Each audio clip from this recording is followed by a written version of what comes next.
Hey, hey, hey! Let me turn this off. How are you guys doing today? My god, it's been a while since I've been going live here on YouTube. Just let me know if the sound is good. You might hear some music in the background as well. I am actually trying something today. I have a playlist on epidemic sound. That way I'm not gonna be striked. I know I'm not gonna get a strike on YouTube. It's a laid-back playlist, so it should be pretty chill. So just let me know if you can, first of all, hear the music in the back, and if it's not too loud, okay, with my voice. Of course, it has to be just like a background music, you know what I mean? Okay, what is that?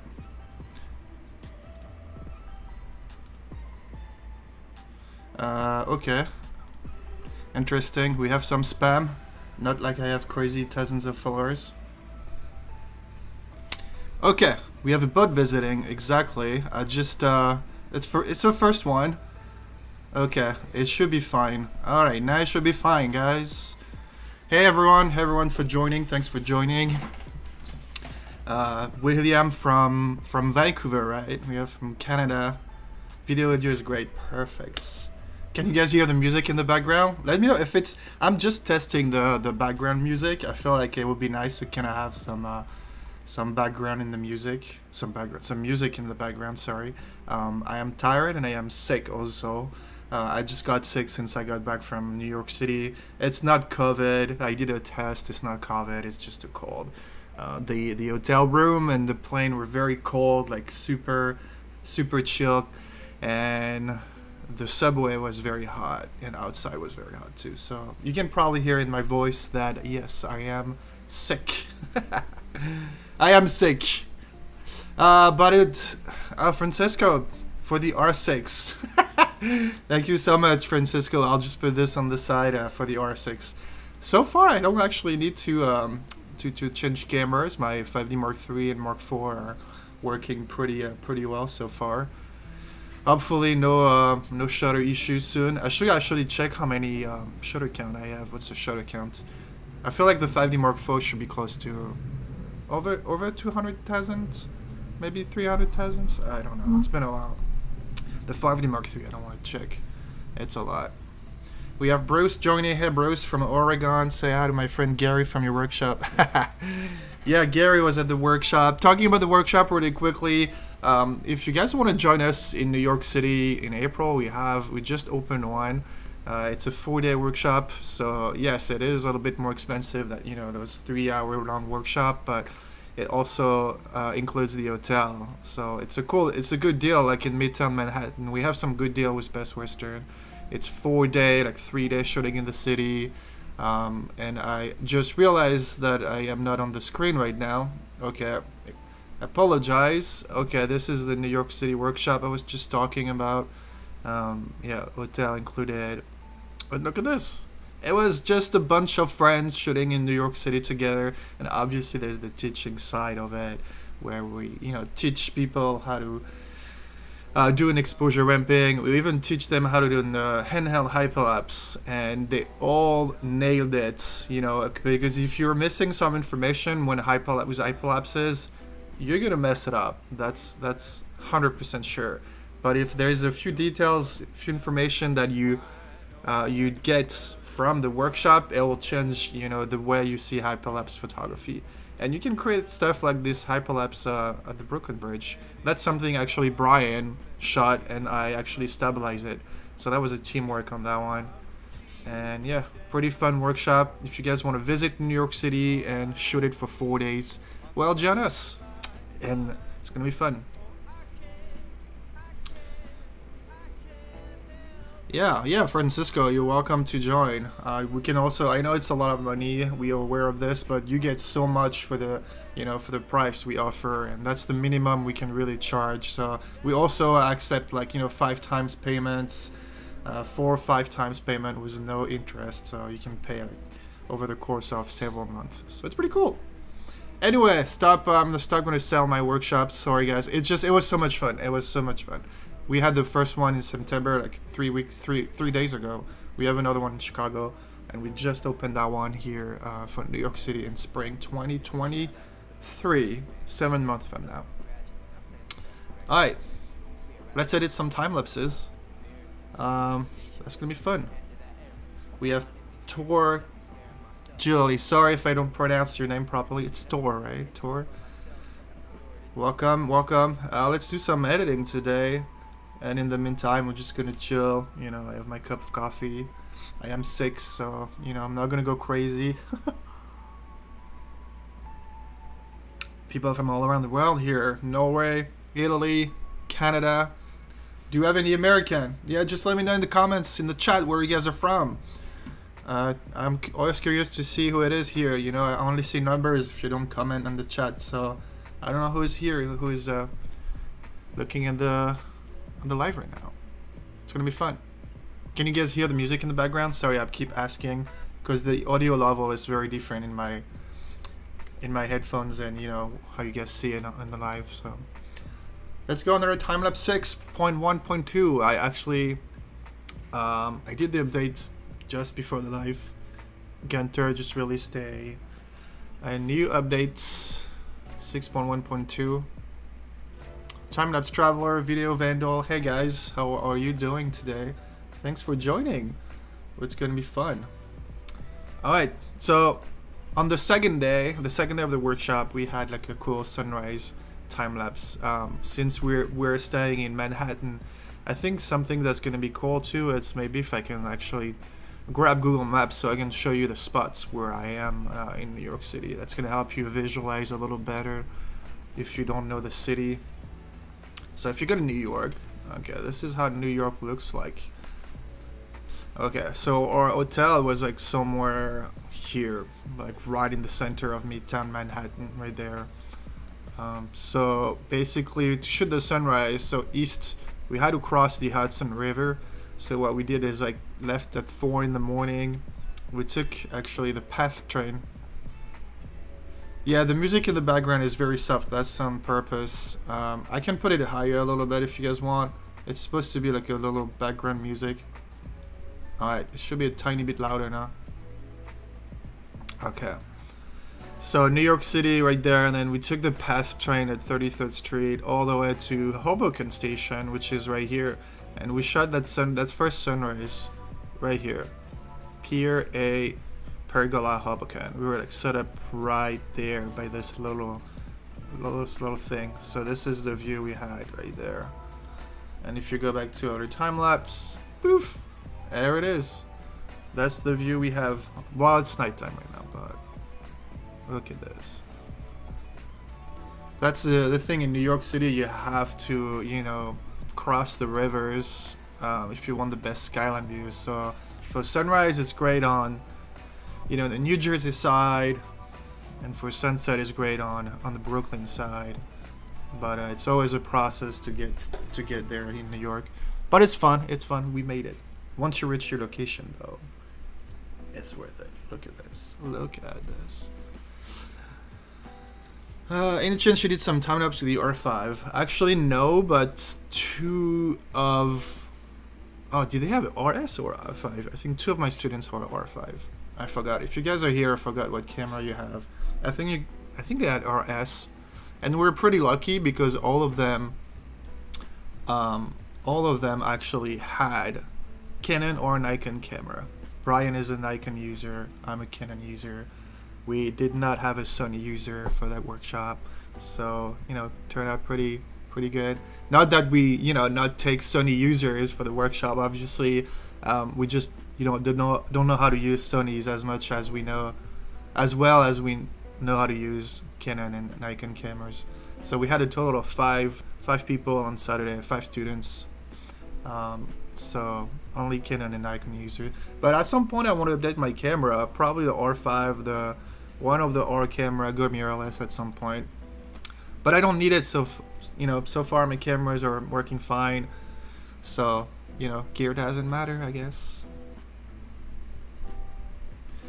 It's not that I'm stuck on the reflex. It's just I don't have the money for a new camera right now.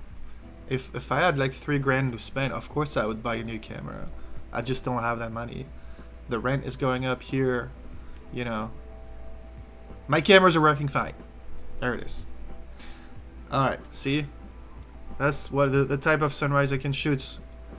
I have a camera at least. 2 cameras then. Alright, it's edits.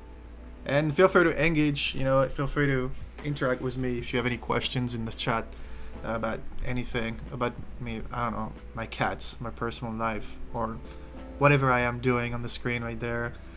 Editing, camera, gear, workshop, the future of Emeric Timelapse. Maybe you've seen that. I have actually been a little inactive for a little while on YouTube for the only reason that I was actually working on something else. I had a full-time job for the entire summer, so I could not do any time-lapse related contents. But now that the summer is over, I mean, more or less, it's still really hot outside, but kids are back to school, tourists are not there anymore. You know, it's we're back at work, so I'm gonna focus on the YouTube channel, on my content. You know, it's gonna be nice. All right, so I guess we're here to edit some content. Let's edit this beautiful sunrise. I was actually waiting for this live to edit it, so let's do it. Keyframe wizard. Let's see. Edit timelapse is giving us 13 keyframes. I guess that should be fine. Let's see what we got between the keyframes. I guess we can add one more. Make sure. I usually don't go more than 15 keyframes, even if it's a crazy day tonight. Sometimes edit timelapse is gonna give you 20, but you know, I usually go back to 15. Usually 15, even for a crazy day tonight. 15, you should be fine. Let's do the Holy Grail wizard. Oh, look at this. I don't even know how to touch the rotation. It's like perfect. See, that's what you can learn in the workshop. You know, how to shoot a perfect night to day transition like this. Like, I don't even have to touch the rotation. And you know what? I'm not going to touch it just to show off a little bit. Alright, save it. It's a big sequence, like over 1,000 frames.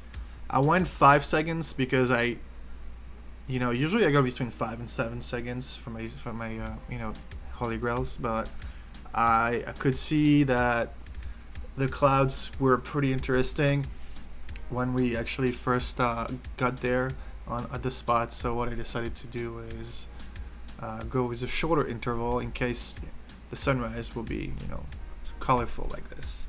And it did. So I have a lot of frames, but I have more frames with beautiful colors like this. Look at this red one. Alright, let's edit this. Let's go Lightroom Classic. Yeah, the tours are pretty much over right now. I have tours coming back. I'm a tour guide as well in Los Angeles, so I give tours. That's why I was kind of busy during the summer. But now that, you know, kids are back to school, there's no tourists anymore. I have some tours at the end of the month in October as well, but that's pretty much it.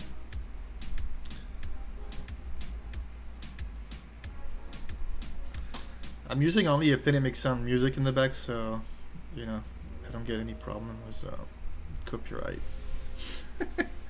If you want to try Epidemic Sound, honestly, I love it. Like, there's so many musics, so many tracks. There's actually an affiliate link in the description if you want to sign up for a 30-day free trial. And even if you sign up for a 30-day free trial, I get a little something from it. You can cancel at any time. You don't have to pay anything. And all the music that you've used for the 30-day free trial, you can actually, you know, keep them. So it's good. So, you know, free trial. If you don't need it anymore, just cancel it. That's easy. That's a lot of night stuff. Yeah, we woke up. We got there like an hour and 15 minutes early before the sunrise.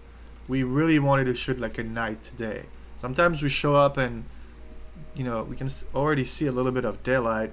Like most of the time when I show up at sunrises, it's a little bit like this. You know, you can see the daylight a little bit. It's not full nighttime, but this time we got there early because we didn't know how much time that would take us to get there.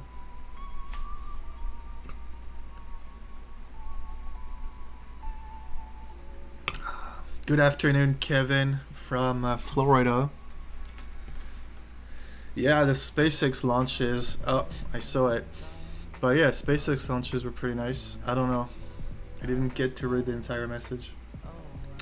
Let's do some color correction. Let me know if you just joined us. We have 21 people right now. Welcome everyone. Let me know in the chat where you guys are from. I'm pretty interested to see where you guys are watching me from today. It's pretty chill live. With a coffee, some laid back music, and time-lapse editing. Time-lapse and chill, you know, could call that. Alright, let's see what we get here. Make sure I have my screen at the maximum. Alright, it's been a while. Landscape, usually I go with landscape. I like, you know, how it looks like. Right now it's not gonna make a big difference, but if you go to a colorful picture, you'll see like the landscape profile looks really vibrant with the colors. Oh, didn't want to do it. There it is. So of course, sometimes it's a little much. You might not see it the same way on your side, but the landscape profile looks really good. Alright, so I'm gonna come back here. We definitely need more blue in this one. It's the night time. Come on. Probably push the exposure a little bit. I was definitely a bit underexposed there. 1.5 should be fine. Alright. Highlights not too much. If you remove the highlights... let me know if the stream is working fine. It looks like you're telling me there's not enough. I don't know what's going on. I have fiber. It should work fine. Hey Roberto, how are you? Thanks for joining the live.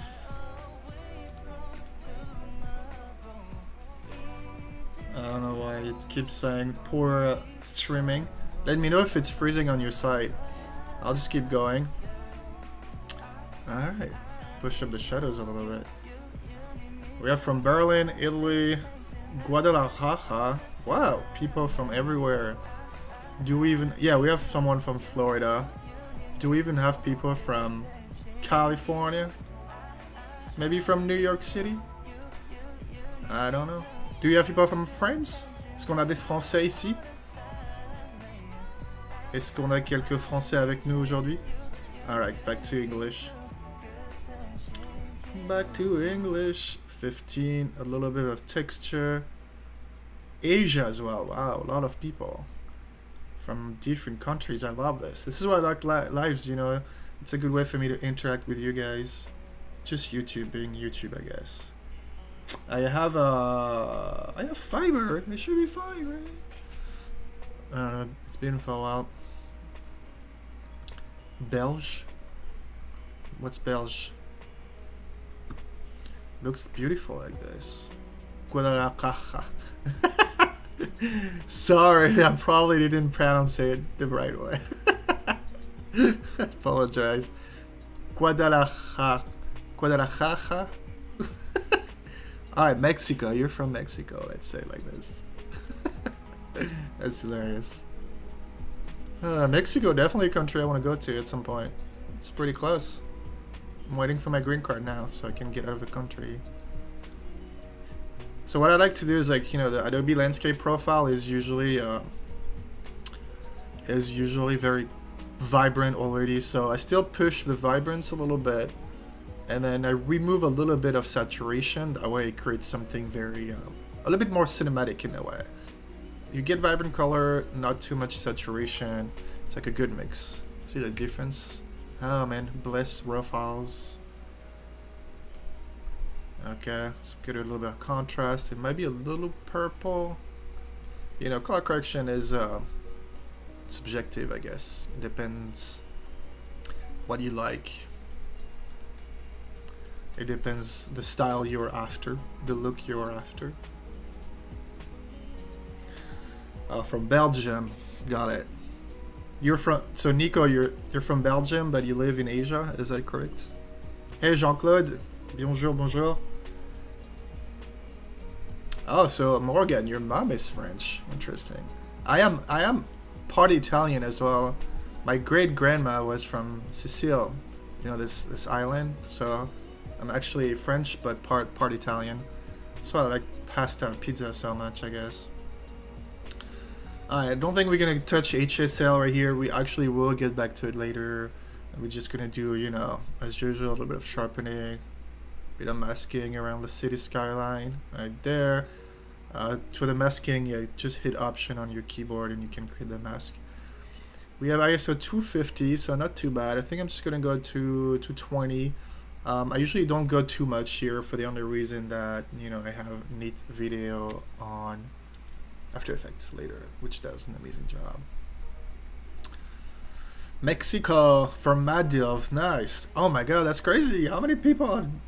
We have so many people from so many countries. I love this. You know, every time I'm like super like surprised about how much like where you guys are from.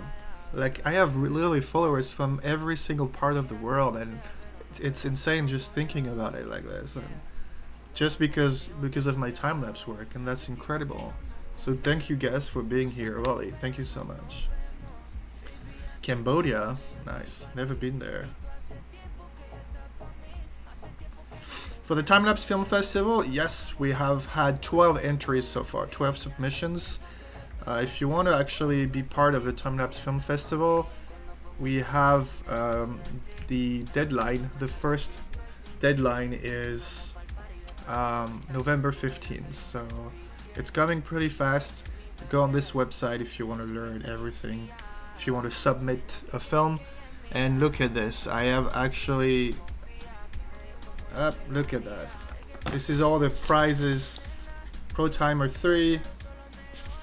I have 3 of them because all the prizes, you know, first place of each category will get a Pro Timer 3 from Elder Timelapse.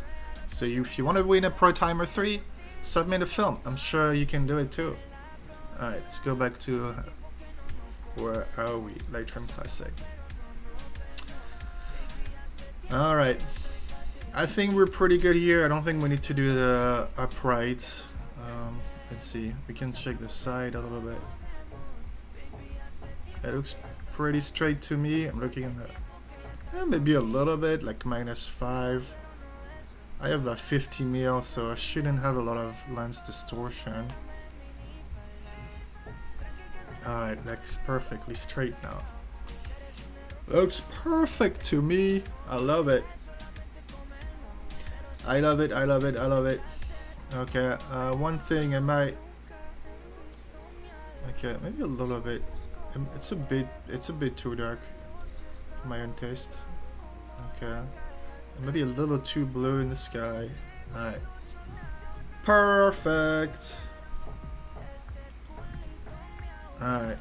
So let's go to script, sync keyframes, and then move on to keyframe number 2. Yeah, the Timelapse Film Festival is going to be fun. We don't have a venue so far.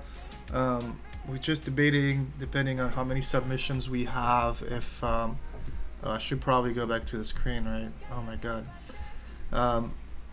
Depending on how many submissions we have, maybe either do a venue here in Los Angeles or probably do an entire event online, maybe on YouTube like this, with, you know, different cameras, do the entire ceremony live online. It will be live even if we have a venue in Los Angeles, but we might only do the live ceremony, and then we will ship, you know, the awards, the prizes, everything to the winners directly. This is why there is fees as well. It's definitely not for profit. It's to pay for shipping. It's to pay for whatever we need to make it like a nice event for the time-lapse community. It's absolutely not for profit. Okay, this one looks good too. So yeah, check the link. I just copied the link in the chat if you want to check all the things you need to know about the festival. And we have some cool sponsors. Wow, the difference. I guess it was fine shooting a little bit underexposed, so those bright lights here did not burn, you know. It's very blue, definitely blue. Keeps building new buildings every day. Ah, that is New York City.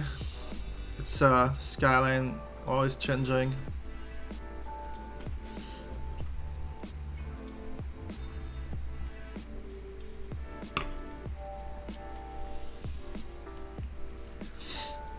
Are you guys gonna submit to the Los Angeles Timelapse Film Festival or not? We have 12 submissions so far, which is definitely better. And funny enough, it's only Europeans. It's only Europeans. There's not a single American, Canadian, or whatever else you're in the world. It's 12 submissions. They're all from Europe. Where are the Americans? Come on, guys. Also, yeah. Beside Gunter, all the jury members are actually from America. So I guess some. Oh no, there's Matthew. I forgot Matthew's London. All the other ones are from America. The judges. So yeah, it's gonna be pretty interesting. You already submitted? Nice. We probably seen your footage already. Obviously we are waiting for the deadlines before actually reviewing all the time lapses. So got a bit of waiting to do still. I went down to ISO 200 on this one, so I think I'll fine. See, like, this is the 5D Mark IV, and it's still pretty sharp, you know? And then neat video on After Effects makes a huge difference. Honestly, sometimes it almost looks like you were out of focus on your skyline. And you're not. But you add a little bit of sharpness just around the buildings and the skyline with neat video. Oh my god, it's just life-changing. I'm not even affiliated to them, I just love the plugin. I'll do a little bit of cleaning after this, and then that way we can, you know, discuss cleaning on After Effects. So see here, we can start using HSL. I like using hue, saturation, and luminance for, you know, sky fire sunrises like this, because it's gonna make the entire sky like, you know, red and orange. So we can go in the saturation and then start pushing the colors a little bit. And even like if you want, just remove the luminance. That way it's gonna make them even darker and even more prominent on the photos. Just the little clouds. You can start easy, like 5. You don't want to go too much. We don't want fake colors. Alright, that's beautiful. Do you guys like the music in the background, or is it distracting? It's kind of pretty chill, actually. I have the music in my headphones too, so it's pretty nice. It's very laid back, that's for sure. It's pretty chill.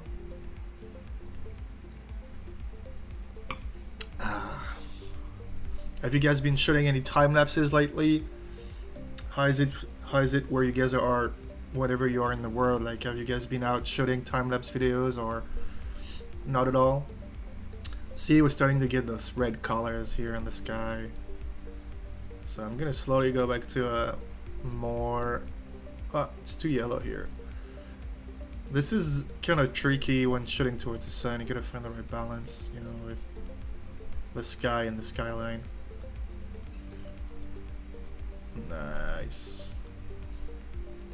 Okay. I mean, it looks pretty good. The buildings are kind of green now, so let's go back a little bit more tint. Yeah, we want those orange and magenta colors around sunrise.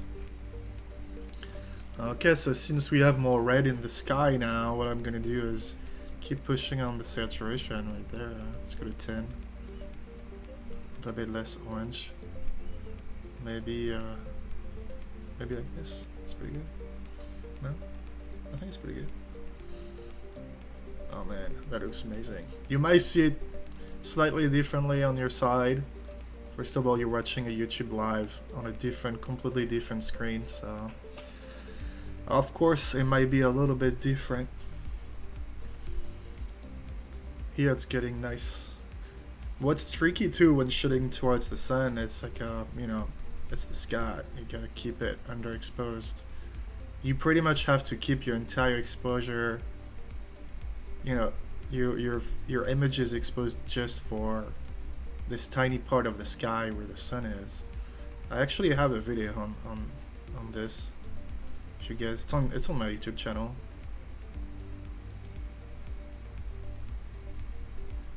Looks pretty nice. It's getting nice to the colors right here. And if you go to HSL, let's see if I turn that off. Yeah, I mean, it's not that much. Is it more magenta colors right now? Yeah, I think it's a purple as well. So let's just push up some magenta and purple. Not too much. I like purple, but not that much, you know. I like the orange and the red colors though.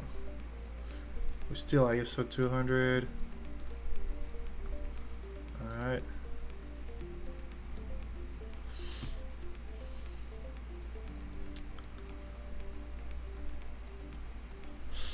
Alright. Oh wow, this one is beautiful. Make sure my screen is bright. Wow. I shot more in like, I don't know, 10 days in New York in August and probably in 2 years in Los Angeles. There's just nothing happening in LA. It's getting boring. It's getting very boring. Maybe I should move to New York again. Yes, I've tried to move to New York. Wow. Yeah, if you're not shooting RAW at that point, I don't know what you're doing visual light. Beautiful. Should we keep pushing on the HSL or what?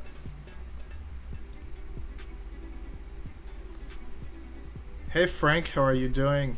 Thanks for joining today. Where are you from? Just yeah, if you guys just joined us, let me know where you guys are from in the comments. And if you've been shooting some nice time lapses lately. Oh yeah, a little bit of magenta. So many different colors. And well, what's great with this one is we really had a mix of like low clouds and high clouds on this one. Like the high clouds are the one turning red, but those buildings were creating some sort of, you know, I don't know, I'm not a meteorologist, but like with the dew points right there, the buildings were creating those low clouds. We'll watch the time lapse after and you'll see the clouds are actually just staying right above some buildings. It happened in LA too, and it depends on the humidity or whatever.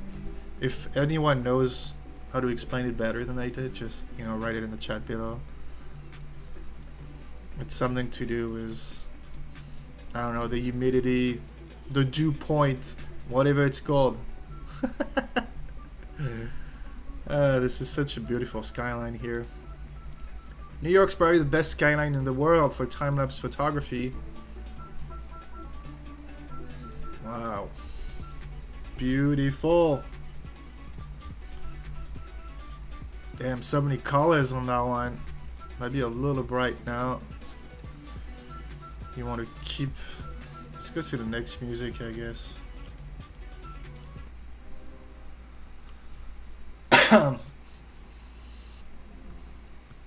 Vancouver. We have someone else from Vancouver. Amazing. William is from Vancouver as well, if he's still around. Amazing. And we have New York, Westchester County from Noel. Nice to meet you, Noel.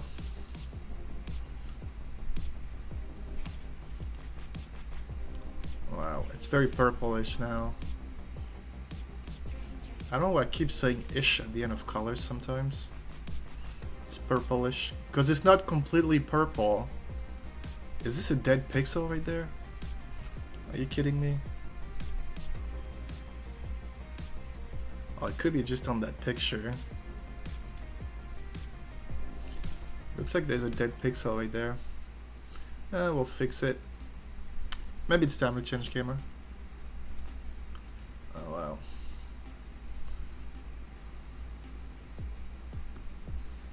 Alright. Wow, that dead pixel is like right at the center right here. Is that a dead pixel or is that a... Yeah, that's the... I don't know. It looks big for a dead pixel.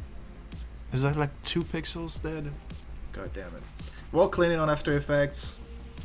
There's nothing I cannot remove. There's nothing I cannot clean on After Effects.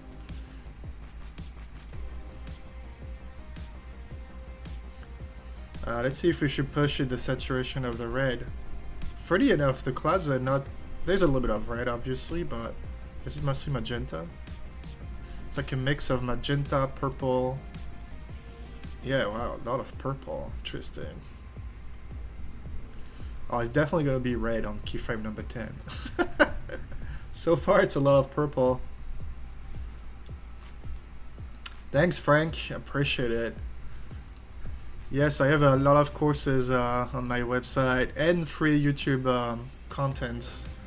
I will be more active on YouTube this month. I keep saying this and I end up not doing it. I really, really want to be more active on YouTube, offer, you know, vlogs, behind the scenes, tutorials, free tutorials, obviously. It's hard. YouTube is a full-time job sometimes.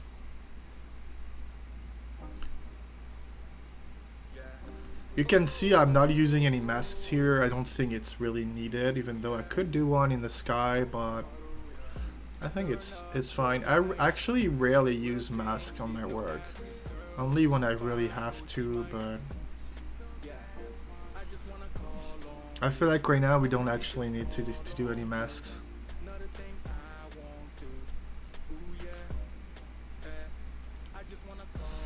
It's been raining a lot here in Florida.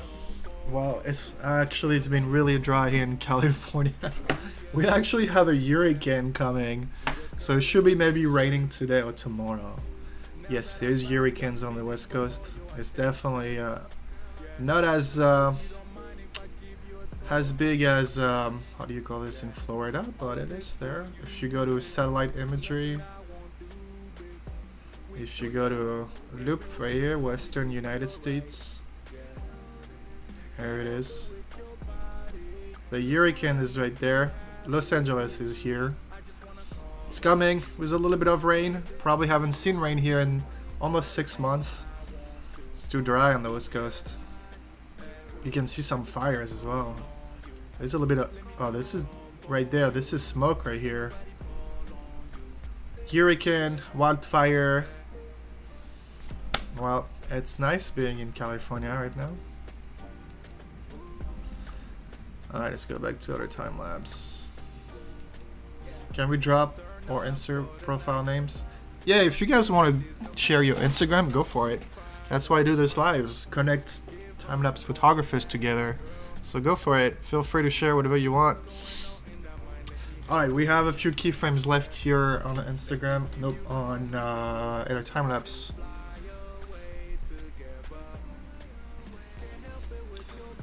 It's true.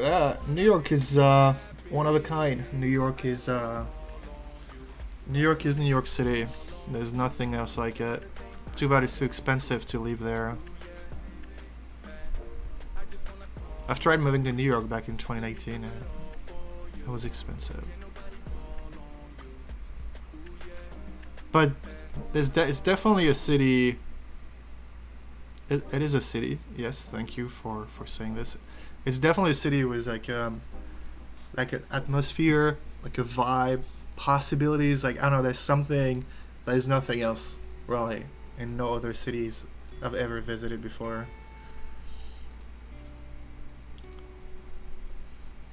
It's like, you know, it's expensive and there's a lot of problems. It's not a perfect country. It's not a perfect city. There's no perfect country, but no perfect city. You know, there's pros and cons everywhere. But I guess for artists and people in the industry like me, photography, filmmaking, it's definitely a great city for that. We actually work for CBS with our new company. We just finished a job for CBS creating hyperlapse videos for their commercial, and they were in CBS New York, so definitely possibilities in there. Hey Pierre-Louis, nice to meet you. Nice to see you there. Very purple here. I mean, look at this. Come on, this is like a... Do you guys want this as a wallpaper? I can send you this photo if you want as a wallpaper. ISO 100 here. Maybe you can go down a little bit in noise reduction right here. Let's do 11. I don't know. I just love the number 1. Wow. Beautiful. Let's push up the vibrance a tiny bit. Not too much, not too much. Alrighty. Alright, the next keyframe is really colorful. It's probably like the wow. Okay. Yeah, you can see it's even like showing on my face right now. God damn. Is it too much red? Funny enough, it's not really affecting. I mean, it is. I can see it, the HSL, but it's just really. It's not even that much. Let's see if I push the luminance down. Is it the red? Oh wow, yeah. Now it's red. We can make them a little bit darker reds. I might reduce a little bit of the saturation. That's a little much here. Looks like a painting. I think that's the best sunrise or whatever sunset. It's the best color grade I've ever had. I don't use the Unleashed that much anymore. For the only reason that I'm a big Pro Timer fan now for all my needs. You can see I'm even a little bit overexposed here. So I'm not using it that much for two reasons. Number one, I like doing the exposure ramping manually on my camera. So even though the Unleashed can do it, you know, automatically, auto ramping, I don't need it. And the second thing is, you know, you need to use your phone to use it. And I mean, it's kind of faster to just. It's nice.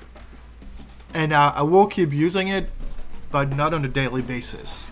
You know, probably once in a while, especially if I'm shooting with only one camera, I don't need it.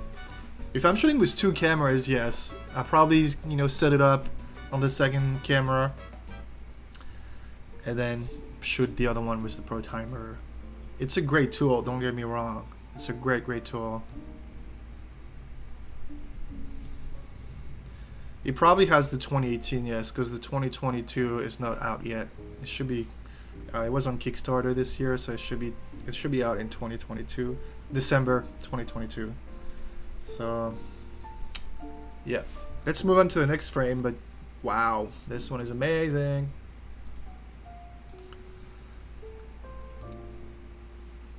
Beautiful. Still beautiful. I probably want to go a little bit even more orange here.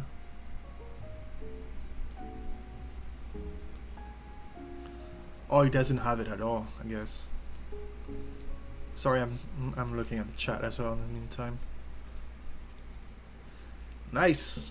That looks beautiful. Again, that looks like a painting. This is incredible. I might start removing a little bit of this HSL here. Go back down a little bit. We don't need it as much, especially the purples and the reds here. Okay. I love the jazz music in the background. Looks like we are in hotel lounge, just chilling, you know. Sorry for the sniffing. Again, I'm pretty sick, so apologize for this.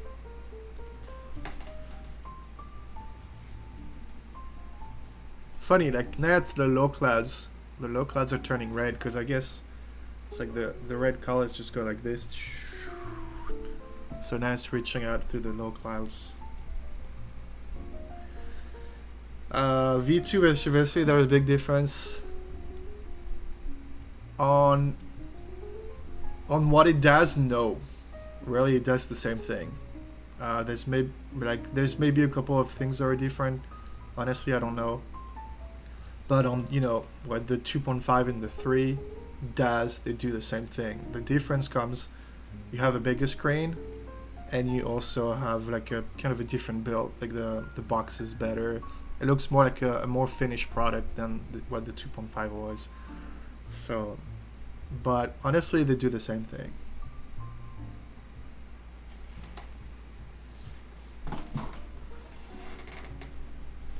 Yeah, Pro Timer to me is like is my go-to. Like we were like, how many? We were like 4. There was 4 students in my workshop, and 3 of them had the Pro Timer, and they all loved it. It's a great tool. Gunter did an amazing job. He really did an amazing job. And again, if you want to win actually a pro timer, I have some for you right there. You have to submit a film to the Los Angeles Timelapse Film Festival, which I created this year.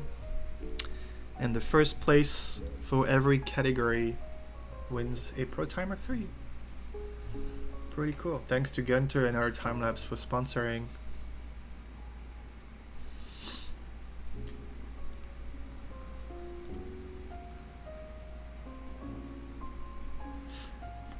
Thanks, William. Appreciate it. Yeah.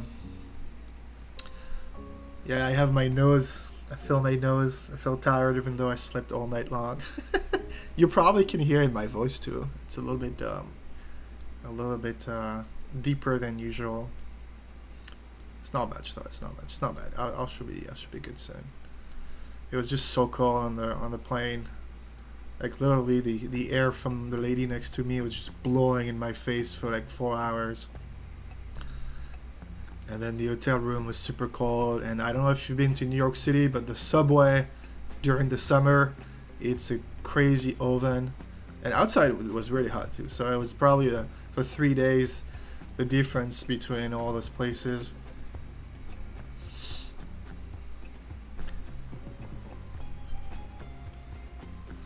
Yeah, Pro Timer looks amazing. It's a little green now. Let's go back to my magenta. Alright. Wow. Now the light's gonna get boring. I think that's why I stopped and I turned my camera towards lower Manhattan because there was like some cool clouds. But yeah, the light is boring now. Quickly, it's crazy how quickly the light can change. Huh? Let's try to do a more yellowish. Oh man, it's so ugly now. Let's see if we can make it not as ugly as this. Maybe brighter? I mean, it's not bad, but see more shadows for the skyline. I kind of want to make those yellow more orange. So let's go to HSL first of all. Let's remove this now. And I think if I go to my hue, there it is, a little bit. Oh yes, a little bit of pink kind of. I like this kind of color. It's too green though. Let's put more magenta in. Yes. Maybe not too much. It's a bit much here.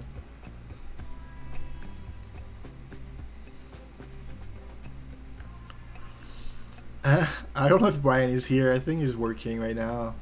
Maybe he's here. I don't know. Hey, Brian, if you're here, just let us know.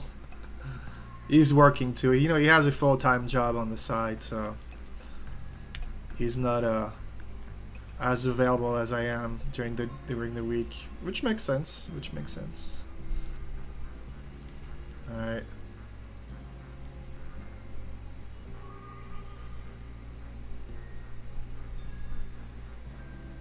All right, let's see. Are we good? All right, guys. I think we're good with this one. Let's go back to the grid view. Beautiful. Lightroom doesn't like it because it's like big photos, but let's do like a quick preview. 14 frame time lapses. Oh, did my computer freeze?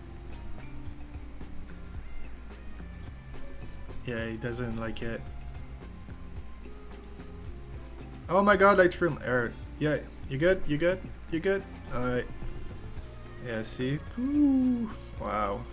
I wish every sunrise or sunset were like this. That would be sick. No, I guess that would be boring. Too much of anything is boring. Alright, let's go back to our time lapse.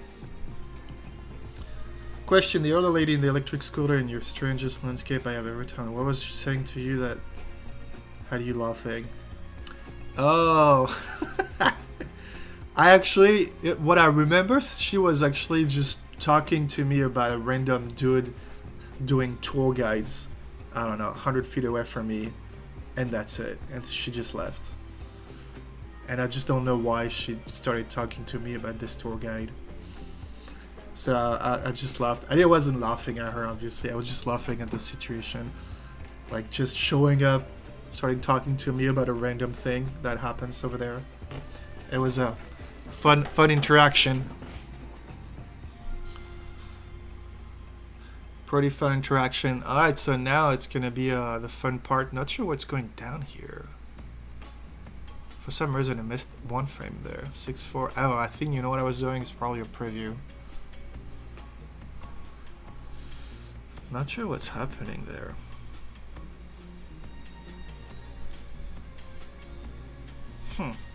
Interesting. Oh, there it is. Looks better now.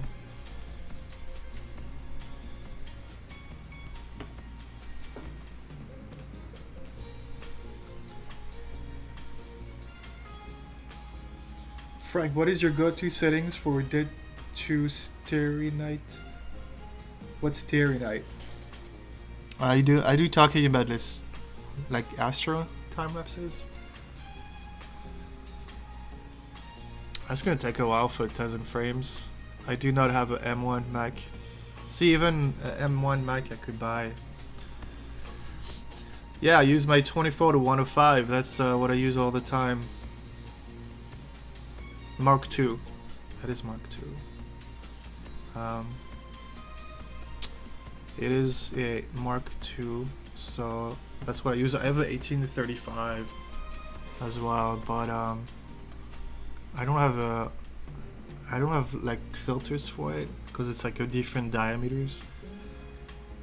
I probably should buy some filters for that lens too, like a polarizer and an ND. See, there's so many things you can buy. I could buy a new computer. I could buy a new camera. I could buy new filters. For my go-to settings for Day to Night Astro time lapse, so what I remember is usually I start like 2.8 right away and ISO 100. So obviously that's gonna make you very fast shutter speed, but at least you don't have to change the shutter speed, the aperture, sorry. And I usually start with a 10-second interval, and we're gonna do like exposure ramping, so mostly, actually only the shutter speed and the ISO, and then also an interval ramping. And this is where the Pro Timer is interesting because it has a auto interval ramping feature, so you can select at some point after maybe half an hour shooting the day tonight. You can select, so if let's say you start with 10-second interval during the day, and you want to end up with 30 or 35-second interval, well, you go on the Pro Timer and you can keep shooting while you select your interval ramping. You select the initial, no, I think first you select what interval you want to end up with, because you already started with 10 seconds. You want to end up with, let's say, 35 seconds, and you actually after this give the Pro Timer like for how long you want the transition to be, like an hour and a half usually is fine. So for an hour and a half, the Pro Timer is gonna slightly ramp the interval from 10 to 35 seconds, and this is nice because that's something you could do manually technically, but only 1 second at a time with a regular timer. With a Pro Timer, usually it goes from 0.1, 0.2 second at a time, depending on what's your ramping duration is. And this is what interesting. It creates like a very, very smooth ramping for the interval, and then you can take care yourself of the exposure ramping.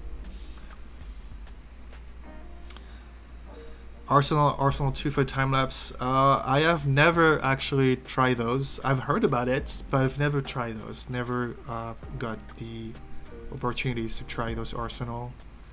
A lot of hard drives. I do have a lot of hard drives right there.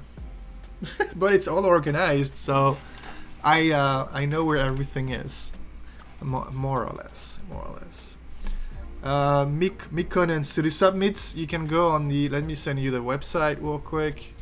You can go on the website latimelapseff.com, and then you can submit through Film Freeway. Film Freeway is a website for film festivals. So go in the guidelines, you have all the information that you need for the guidelines, and then when you're ready you can click on Submit on Film Freeway right there, and I need to go back to the screen every time. And then on Film Freeway, you can just submit now. So you can create an account, and then submit your film to the festival.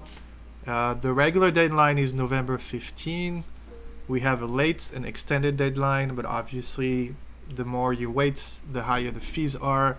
The fees are here to help with shipping all the prizes to the winners, and also the award certificates, because we want to send you like a real award certificates in the mail. So, and right now, since everyone is from Europe, well, that's gonna be some high shipping fees.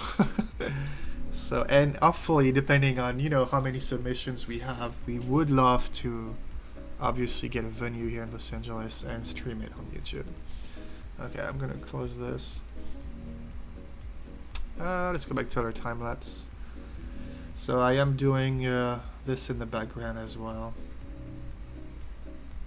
So November 15 is the regular deadline. So it's already 2 months from now. Crazy.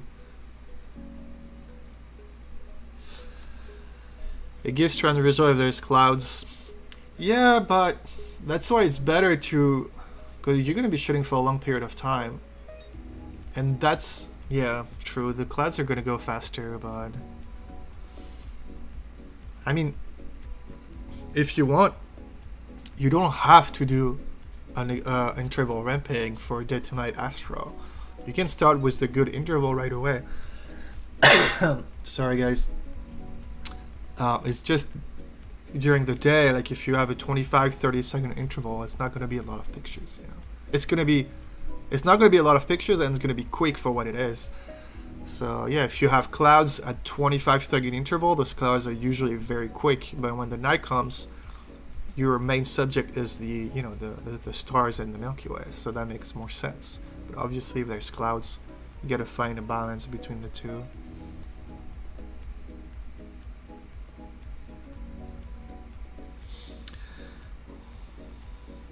The interval ramping on the Pro Timer. So I have a, it's a paid course, but it is on my website.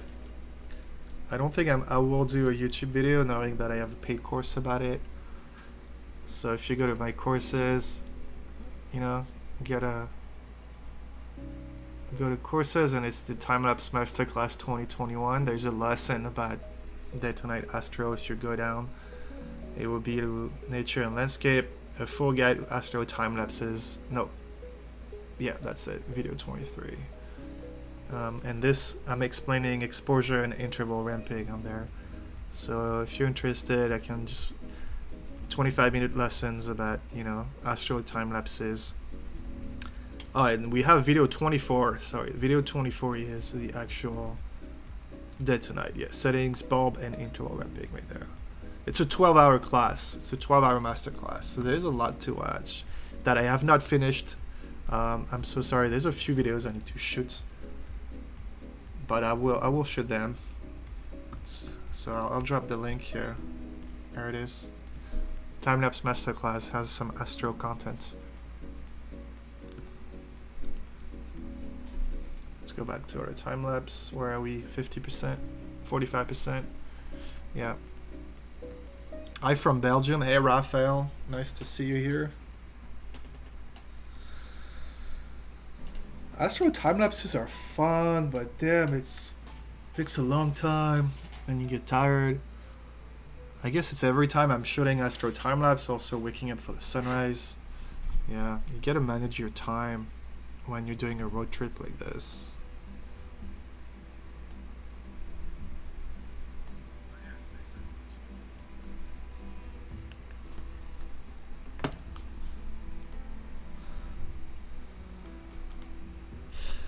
Yeah. So now we're just waiting. Let me know if you have other questions. Yeah, Pro Timer has been amazing for so many reasons. And I'm not saying this because Gunter, is a good friend. I think Gunter, I don't know, he's probably not here, but he really changed the time-lapse industry in so many ways. First of all, our time-lapse. I don't think the Pro Timer changed the time-lapse industry as much as other time lapse did, but it did change definitely the way I capture my time lapses and the possibilities. First of all, going under 1 second, having auto ramp, interval ramping feature, just and having all the information you have on the little screen is amazing too. It really helps you create better time lapses to a point where now I always select unlimited because the pro timer is going to tell me when I shot 300 frames. I don't need to manually go and select 300 frames for a sequence. I know when I'm going to reach 300. Something you cannot do with cheaper intervalometers, but it's a third world problem, I guess. It's it's a feature you could live without it, but it's nice when you have it. It's the luxury. We could say this, like Pro Timer it's a luxury intervalometer in a way. It brings you a few things you don't necessarily need, but it does make your lives easier when shooting time lapses. So you don't need it, but once you have it, you'll definitely use it. Definitely. So that's awesome. I wonder what's like. Let me know in the chat. What do you think will be the next big thing in time-lapse photography? Like, what do you think? What do you think the time-lapse industry will look like? I don't know, 5-10 years from now. Do you think we're gonna have like 360 time lapses, super easy to do, VR time lapses? Because that's kind of where the world is going right now. In my opinion, I have a feeling it's not going to change that much.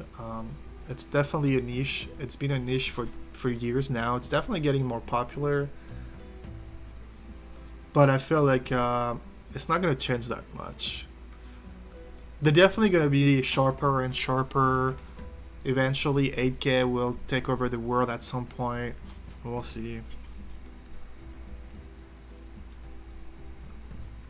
Right now, 8K is there, but I don't think it's as popular as what 4K is. The battery, I found out the battery is kind of nice for the Pro Timer 3. It's probably slightly better than 2.5.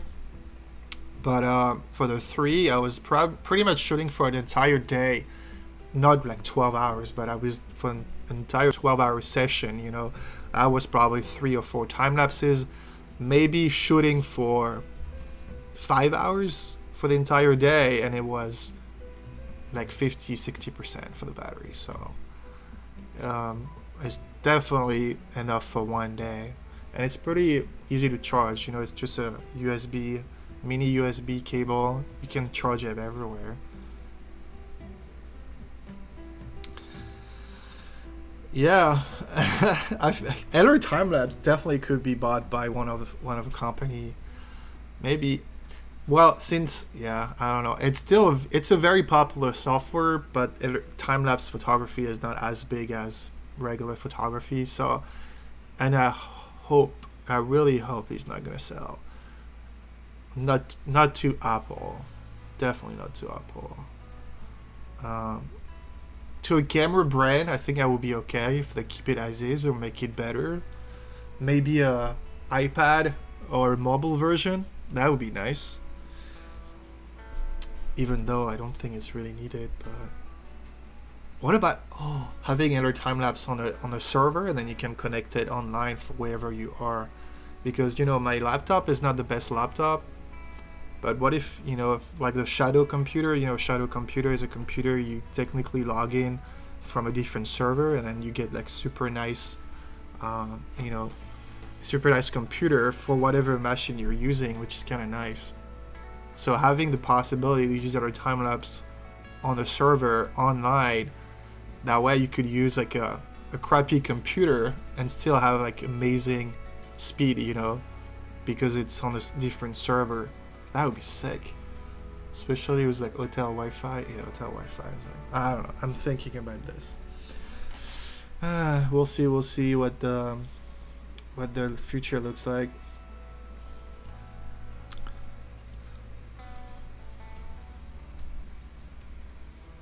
Almost done. We had at 77%. It's a big sequence. A little bit of country music in the back. Am I right?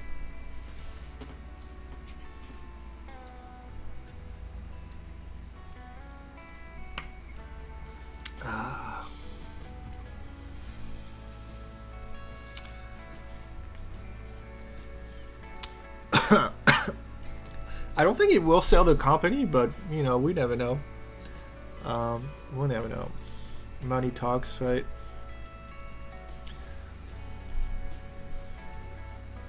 Canon. If Canon buys it, that would be fun though. I don't want Sony or... Let's see. Nice. Wow, holy crappy. Yeah, that sunrise looks amazing. After this, I might do a Governor's Island one. Maybe you did tonight. And then we can do a little bit of cleaning. How long has it been? I don't even know. How long have we been up online? I don't even know. Where's the time? Oh, 1 hour and 6 minutes. It's been an hour already? Wow. You have to upload photos on the server. Does it work like this? Like, you can use your... I don't know. I'm not a tech guy, but... Yeah, I guess you could do that, like shadow computers, just use a different computer, I guess. I guess that would work. I am so stupid. I guess, yeah, you can use an online computer and install a time-lapse on that one. I am so retarded. Yeah, you don't just need a program, you just need a computer. It's like Shadows, whatever it is. I think it's a French company.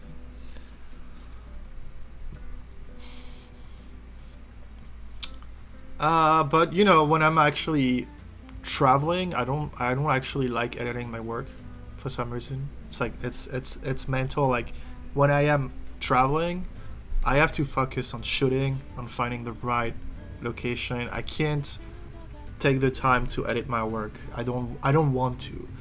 So that's why I have my laptop, which is one of the first price. You know, it's a MacBook, but it's still one of the cheapest you can get from 2017, and I only and solely use it for transferring my work.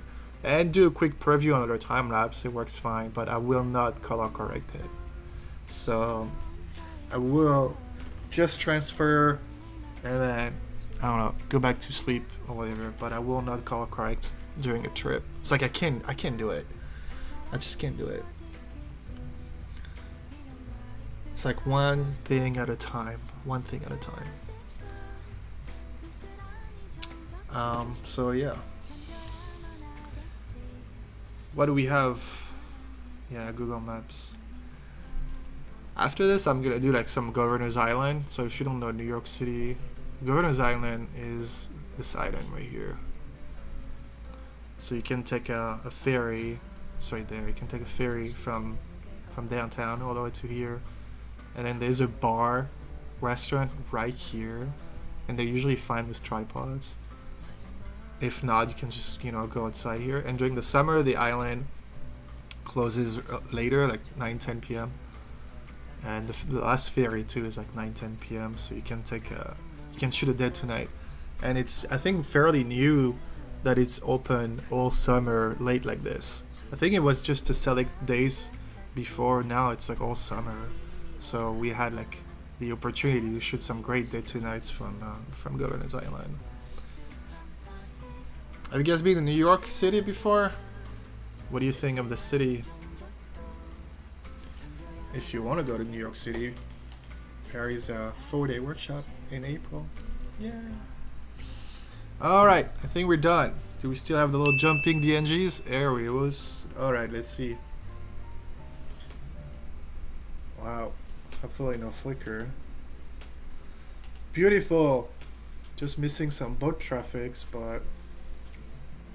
Oh, there it is. Just ask for it.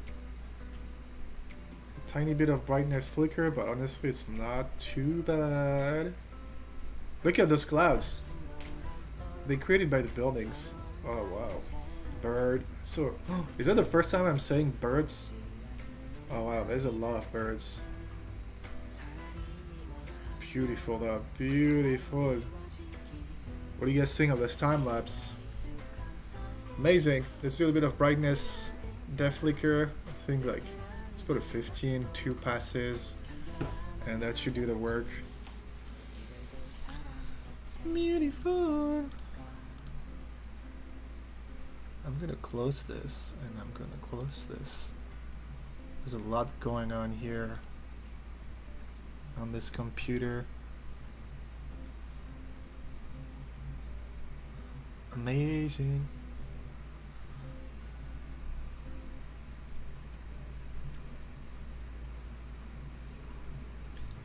I love how you shot this at. Oh, how low you shot this. Yeah, I mean that was yeah, I didn't have any more option. Basically, it's from this park right there. Uh, it's a pier. It's a little elevated, but probably like 5 feet, like not 1.5 meter above the ocean. For nice elevated views, though, it's Weehawken. Gotta go to Weehawken. It's a little north from here, but there's like cliffs right here, Hamilton Park. This entire area is really high up. It's kind of nice too. Both works, I guess. Depends on what you're looking for. Oh, hey, geez. Oh, sorry, Jesus. I don't know how to pronounce your name. Nice to see you here. Yeah, pretty much. It's a tiny bit over the river. Not much. I have a vlog I'm editing right now. It's a vlog like sharing the 3 days. So you'll see the behind the scenes of all those footage. So it will be pretty nice. It's Jesus. Sorry, I'm really bad with your name. Are you gonna shoot some time lapses of the hurricane coming? Should be here this weekend, I guess. Maybe some nice clouds and rain. Hopefully, it's gonna clean the smog.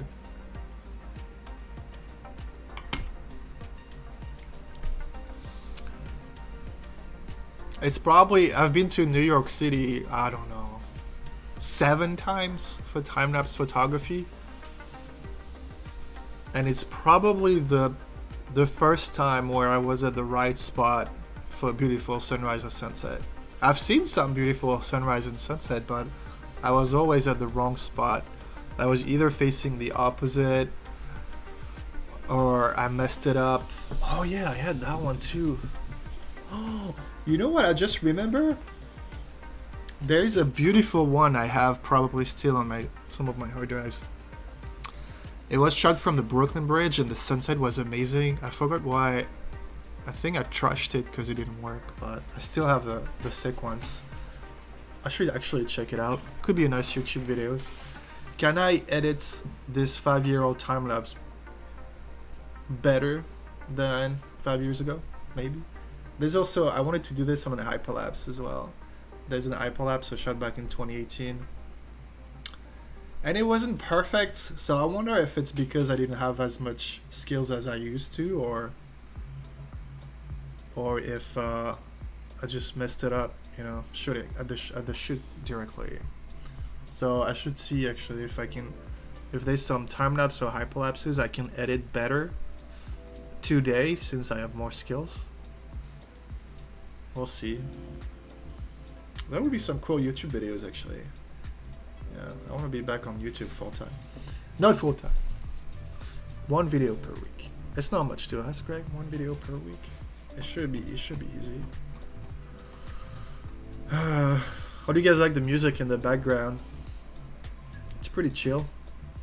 It is from Epidemic Sound, so no copyright strikes. There's a link in the description of this live video if you want to sign up for a free trial. They have like 35,000 tracks and like 60,000 sound effects. It's incredible. Incredible. Oh man, time lapse is a lot of waiting. Frank, any chance of a Moab workshop? That's funny that you're actually talking about it because I was talking to Brian. I was talking to Brian the other day, actually yesterday, about doing a more landscape workshop at some point. Maybe not Moab, but definitely some national parks. So let me show you my idea while it's doing the visual deflicker. Let me show you the idea we had, and if you guys wait, hold on.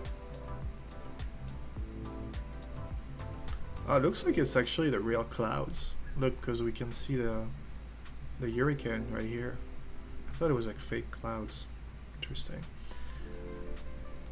So basically, the idea that we had for a Southwest workshop would be this: we don't want too much driving, and you know it's pretty big country, so we would start in Las Vegas. We will go to Zion, would be the first step. Come on, Zion. All right, Zion National Park, and then we would then go to Bryce Canyon. All right, it's not quite Moab. I guess we could do also just Moab, for example. Yeah, we could do just Arches. And then we want to go Monument Valley, so that would be a landscape and astro time-lapse workshop. And then Grand Canyon. I've always wanted to do astro time-lapses at the Grand Canyon. It's like a dream. Just never had the possibility to do that. So that would be a possibility. Oh no. Wait, hold on. We need South Rim here. Grand Canyon, South Rim. What is South? Alright. There it is, something like that, yeah. Moab, yeah, if you guys are not from the US, Moab is a city, first of all. Okay, Las Vegas, we got it.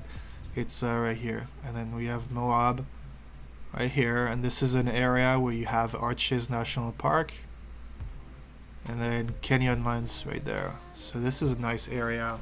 It's one of the darkest sky in the US. There is like a horseshoe. No, that's not a horseshoe bend. That's Dead Horse Point, also somewhere here, which is really sweet. That could be nice. So this is a very nice astro time lapses area. The only thing is like it's hard to get there. You have an airport, but it's only a small flights. I guess the option would be you can go to Salt Lake City and then just drive to Moab. We'll see, but yeah, definitely funny that you ask.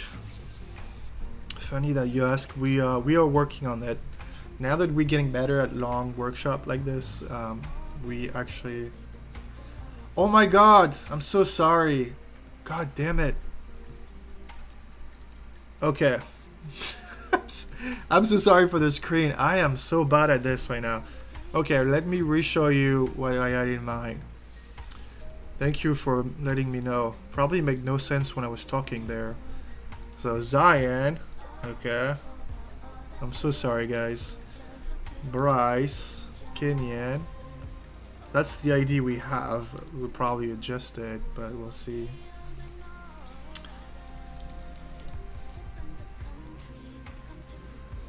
Okay, and then back to Las Vegas. And what we wanted to do is this this workshop that would be maybe 2 days in Vegas and then all those parks for like a week or something. So that would be nice. But then again, alright, let's redo the Moab thing now that we can see the screen. Moab is right here. It's a little further away. It's on the eastern part of Utah. The dotted line right there, it's like Colorado on the right. So Moab is right here. And then you have Arches National Park right next to it, which is really, really nice. One of the darkest sky in the US. And then Dead Horse Point State Park is right here. This was one of my favorite view, because that's the Colorado River. It looks like a tiny Grand Canyon. And then Canyonland a little further away. Mesa Arch also, it's one of the most famous arch in the damn universe. You've probably seen a picture of that arch somewhere. Yeah, it's really nice. We shot the sunrise there. It was crowded, and the sunrise sucked. Not the best morning, I guess. But yeah, that's what happens. The thing is hard with landscape time-lapse photography is if you don't have any clouds, it's not like still photography where you can always find something to shoot. You know, time-lapse, you need movement in the sky. So if there's no clouds, there's nothing to shoot. Could do sunrise inside. Oh, astro. I guess you can do astro. I guess we could do an only astro workshop. I guess. All right, almost done here. But yeah, Moab workshop in the work. That's for sure, 100%.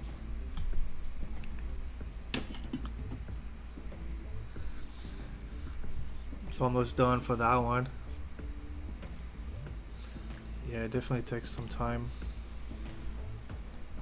Ah, bonjour Philippe. Welcome to the live. Almost done with the first time lapse. We have a little bump here. Shouldn't be too visible. And there's a second pass. And then if there's still a little bit of flicker, we'll fix it with neat video or flicker free on After Effects. There's nothing, you know, that cannot be fixed with Emeric's time lapse. Nothing that can be fixed. If you want to learn cleaning, I have a course for this too. First of all, you can learn After Effects for beginners, and I have a cleaning course. That one, it's probably my favorite course I ever created. Like, there's so many cool information: how to remove birds, planes, flicker, grain, correct sun flicker, dust spots, black spots, missing images, blurry frames, tracking, stabilization. So much you can do with After Effects, and it's all in this course. Second pass. Alright, second pass is here. Did you guys update other time lapse from the 5 to the 6, or are you guys still using the 5? I'm curious to see if you actually paid for the upgrade, or if you decided it was just better to stay with the 5. You know, just let me know. Let me know in the comments, in the chat.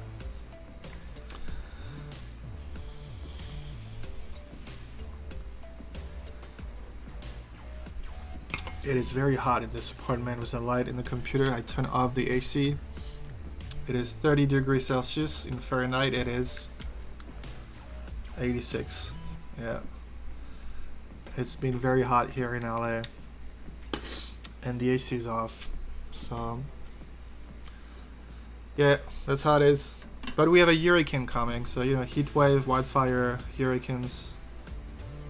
California is nice.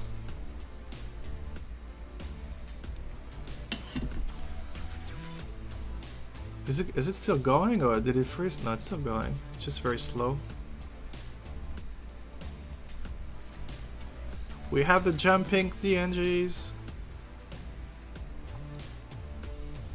Yeah, it's still going.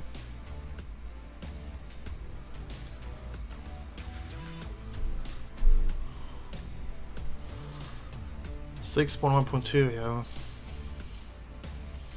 Honestly, I love our time lapse, don't get me wrong. I just feel like some of the updates to the 6, it was just not necessary in my opinion. Like this. Like this. Like, I never use that. I understand it could be useful for some people. For my own work, I don't need it. So it's always collapsed. I don't need that. The metadata being like read automatically, I guess it's fine. It's just one button, like reload, that you don't need to click on, and then click on auto transition, and that's it. But otherwise, I just feel like some features were not really necessary on, you know, from the 5 to the 6. I guess at that point I wonder what can be better on their time lapse. So what new features can he bring to the software right now? Because it's pretty much perfect in my opinion. So I wonder what he could what would be like either timelapse 7 or timelapse 8. Like what big difference would it have, you know, that is worth upgrading now? I don't know. Man, we'll see in a few years how it is. I'll come back to that video. Oh my god, it is too long.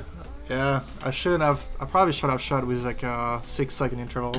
I try to avoid 1,000 frames, but I guess with the live stream, it's a little slow as well.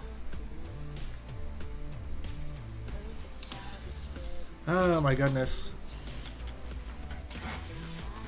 Yeah, People who don't do time-lapse photography don't know how much time it takes. Just shooting, rendering, exporting. Oh, we're not still photographers. We're not just click, click. All right, let's get to the next spot. Editing can take some time for photos, but it's not as bad as, you know, time lapses. Well, you can if you have already your photos into Lightroom. Basically, you come under a time lapse. You click save after doing the keyframe of the Heliograde wizard. You click save, and then when you go on Lightroom, what you have to do first is basically select your entire sequence. So full sequence. So let's say your photos are already on Lightroom, and then you do Command A, and then what you have to do is metadata, and you have to read the metadata from the files because Elder Timelapse created those metadata. So you're going to click on this, it's going to read the metadatas for the entire sequence, and it's just going to create, you know, the 4 stars keyframes right there. And that's it. And then you go back to keyframes and you can start working like the regular workflow. I bought 6, but in my opinion, not really worth it. Yeah, the only thing that is worth it to me for the 6 is definitely how fast it is, and the M1, you know, capabilities. I don't have an M1. I still have an Intel computer, but I definitely saw that Elder Timelapse was faster. That's the only reason, you know, that I used Elder Timelapse 6. It's that also I didn't buy the 6. You know, it's a promotional license since I'm doing my courses and promoting the program. But I've been honest. I did a YouTube review about 6, and I was honest with you about, you know, what I was thinking about it. It's a great update for the speed and how fast the program runs now and load the frames and everything, even if you don't have an M1 Mac. But overall, some features, in my opinion, were just not necessary. But that's all right. I mean, it still works the way it used to, you know.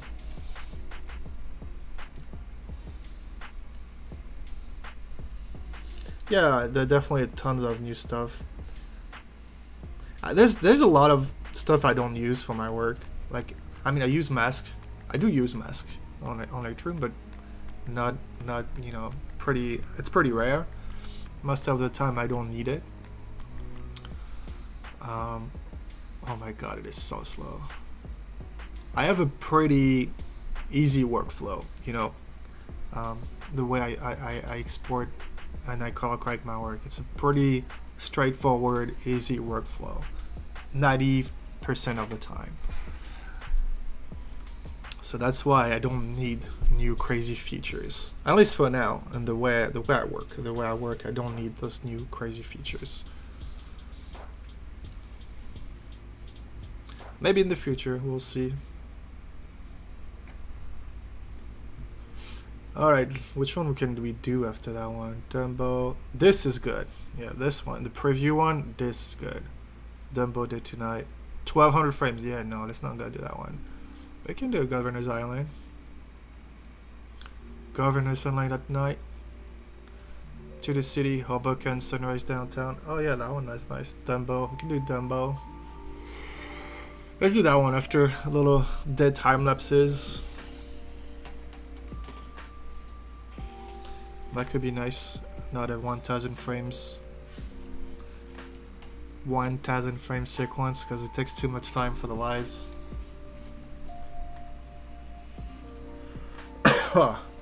Sorry. I'm still sick. I like the music in the background. It's really nice. I do. Yeah, I have an ND filter and a polarizer. I like using polarizer all the time now. Not the ND. ND I don't use it for sunrise and sunset, but I use the ND during the day. But I use the polarizer, and you can adjust, you know, the intensity of the polarizer filter, so it's kind of nice. I use it a lot, pretty much for all my time lapses now. This was shot with a polarizer. It gives you maybe like half a stop, you know, of light to play with a little bit. But yeah, polarizer, and I have a 6-stop ND filter. 6-stop I think is perfect for time lapse. It makes you work with like half a second to like 1 second shutter speed during the day. Alright, let's play it. Flicker free now. Wow. Yeah, you can see the screen, yes. We can see the light of the buildings reflecting onto the slow clouds. It's crazy. Is it Times Square? It could be Times Square. Times Square is pretty... It's on the right there, Times Square. Could be the screens of Times Squares. So funny how you start seeing all those birds right after sunrise. They all wake up at the same time. Beautiful. Alright, let's move on to the next one. I want to do Dumbo. See, that's pretty fast. Alright. Guilty, it was already loaded, but still, like to reload the sequence. This one's kind of boring. Let's do that one. Look how fast it's loading.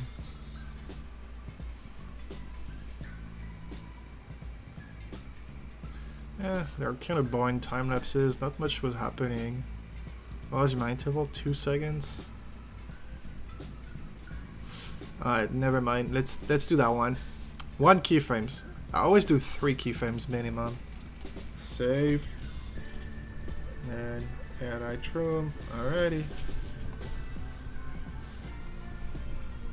Import.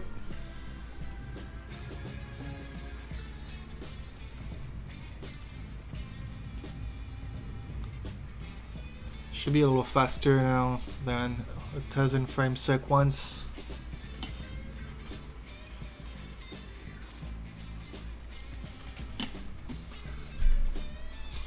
How many frames do you guys like should usually for your sequence? Like if it's not a dead tonight, I usually go like 300s. Like 30 frames per second gives me a 10-second video, and usually it's all you need. Let's see. Okay. Yeah, still working fine. Perfecto. Let's do that one. Definitely need some work here. First of all, landscape. Yeah, landscape, I love it. It's definitely too blue. Too green now. Okay, let's do like a quick auto. Alright, perfecto. Let's see if we have less dense dust spots. Do we have dust spots? We have 1 right here, not too visible. I was shooting at 8, yeah, that's why they're visible. If you shoot like 6.3 or 7.1, usually you won't see the dust spots. Yeah, I have 1 right there. I think that should be fine. The cloud's not really moving in the time lapse. Let's clean that one up too. Dust spots, it's just so annoying. And then that one. Alright, let's go back to the time lapse real quick and see are the clouds moving too? Yeah, they are a little bit. They're pretty flat though. There's no contrast, so I feel like I'll see if the dust spots don't, like the removal don't work.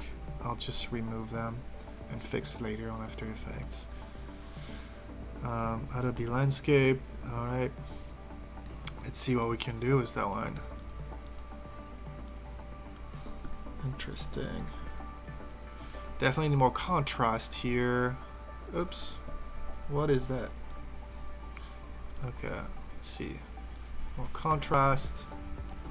We still want to see the shadows though. We want to see those buildings, the skyline.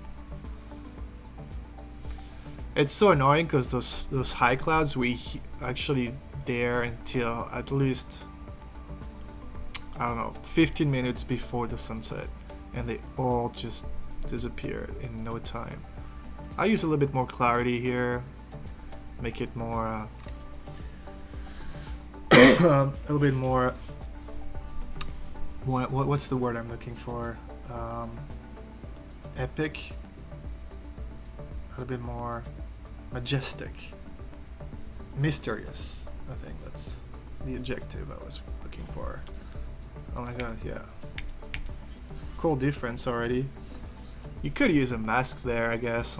Creating like some sort of radial mask on the left side. I think it's fine. Let's just push up the vibrance. I'll make it more colorful. Such a cool view of New York City. Sometimes what I like to do is I go to auto here. Don't leave auto, so. Oh, it's not bad, actually. But don't leave in auto or it's gonna be auto on every single frame. So the white balance is gonna change. So you can click auto and just go back to like custom here. But it looks pretty good. I like those orange tints. It looks a bit more like golden hour. We're still pretty far from golden hour, but we can kind of fake it. We don't see the sun.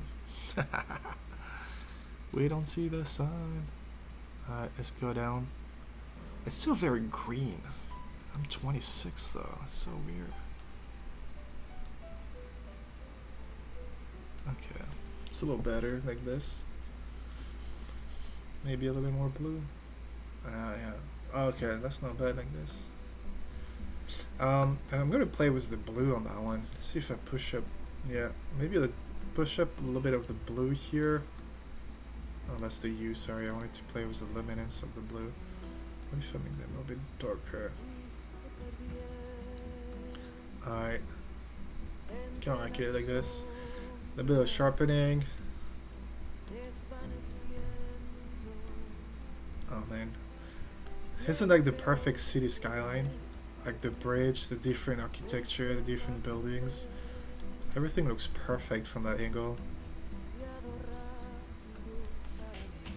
Okay, so now I'm gonna need to fix the upright. So I'm gonna do it guided, sorry, so you can see how I can do it sometimes. Guided, you have to manually draw lines on the side. Okay, let me change the music for it. So you need to find like a straight line. So we can take this, the edge of this building, for example. I'm gonna click once here. Okay, sorry. Right here, and then we have to go down. Right there. Okay, then you have to do the same on the other side. So like perfect. Here we have like tons of lines we can use. Maybe the corner of this building. It's pretty hard. Alright, and then all the way to here. And then boom! It should be straight. Perfect. There it is. Looks better now, huh? Oh wow. Crazy how much you can do. We can still see the buildings on the right, but I'll crop it, I think, manually when I export the video. Alright, let's copy to the next frames.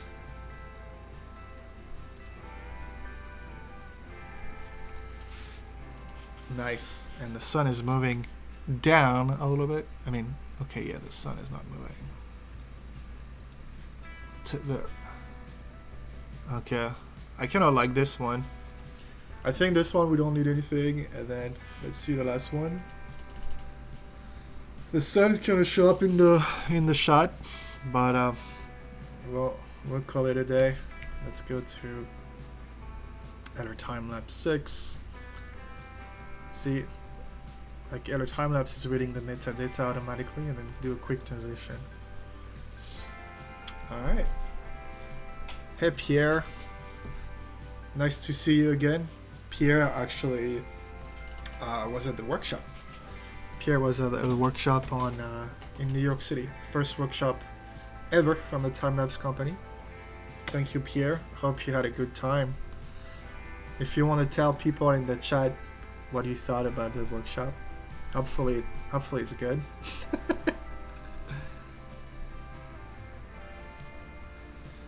Do you think the pay scale for Pond 5 is changing that? So far I haven't seen anything different. Like I can show you. Actually, I've been selling quite a lot on Pond 5 lately. I hope it's not gonna stop. Let's see. See, right now my balance is $633, and if I go to, let's see how much. So this is a non-exclusive account. So I should be making 40%. So let's see, $25.60. So let's see. What is 40% of 64?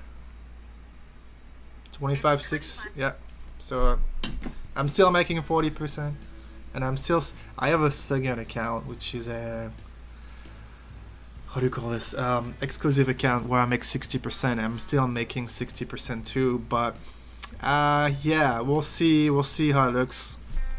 We'll see what's the future like for Pond 5. I have a feeling that it's not gonna go the right way for us creators. It might take a year or two, it might take some time, but it will eventually change at some point. 100%.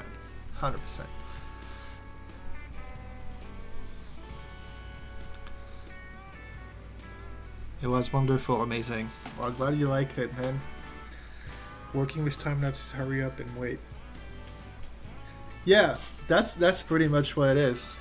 You're hurrying up, you're always going crazy until you're shooting, and then you just wait. And then there's nothing else to do. They're just enjoying the view.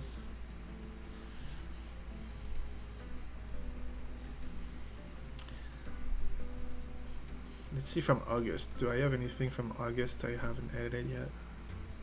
Top of the rock.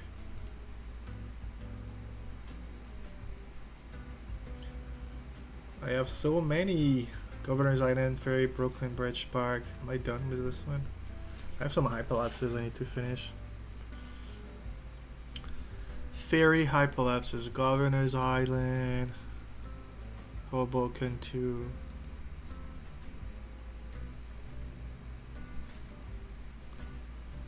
I have some cool hyperlapses. Like, I was manually tracking some boats. I need to do the color correction and all. It's gonna take some times, but it's fun. They're really fun.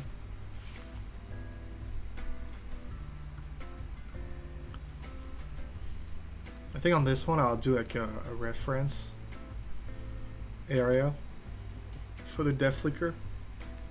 I'll just select like part of the sky because there's a lot going on right here. So I think if I select the reference area for the depth flicker, it will be nicer. Yeah, I hope I'll stay the same. Are you guys selling on Pond 5 or are you guys selling? Since Shutterstock bought Pond 5 now, what I'm thinking I'm gonna do is I'll just go back to non-exclusive. So I'll keep my exclusive account and just let it be, but I will go back to non-exclusive, and then when I have my personal work, I'll just upload it on non-exclusive, and then keep uploading on probably Adobe Stock. Adobe Stock will be my other choice, and that's pretty much it. Fuck Shutterstock. I'm not going back there. I will go back to Shutterstock if they give more royalties, but I'm not going back to this tier system. Like 15%, like screw you. It's just, and when you see like the boss just made like what, 40 million last year, it's just greedy people. It's corporate bullshit. I'm sorry, I'm getting angry every time I talk about Shutterstock. It sucks because I was making sometimes like $700 to $1,000 on Shutterstock. It was good money, but I have no regret that I left. And then now we are working with a time-lapse company, with Brian and myself, on a platform to kind of like Pond 5, Shutterstock, whatever you call this, like a stock marketplace, stock footage marketplace, but exclusively for time-lapse photography and time-lapse and hyperlapse videos, drone hyperlapse videos. And the difference we will have is obviously give more royalties to people, to artists, and focus only on time-lapse photography. It's gonna be a very hard project because we have to find a server, we have to build an entire website to show the previews, download, uploads for the creators. It might take a year or two to build, but it's been in the work. We have the people, we have the talent for this, so it's just a matter of time before we actually create this platform for time-lapse photography. And there's no reason that it doesn't work. Like, I used to have my time-lapse videos on my website. I used to have my not all of it, but some of them on my website, and I was selling maybe 1 or 2 clips a month. So yes, of course it's not much, but you make like 97%. You're not making 100% because there's, you know, the Stripe fees or the PayPal fees, but you make most of the money. You'll make almost 100%. So the fact that I was selling on my own website without really pushing it, I feel like there is definitely potential for a platform like Pond5, but selling only time-lapse videos. And this is definitely what we want to do. It's going to take some time to build, but we'll do it. Nothing is impossible. Let's see what we have here. A little bit of flicker. It's so funny because all the water, you can see like yeah, it's like water floating or whatever. It's the wind. It's almost not visible in real life. It's just on the photos. Definitely a bit more flicker in the sky.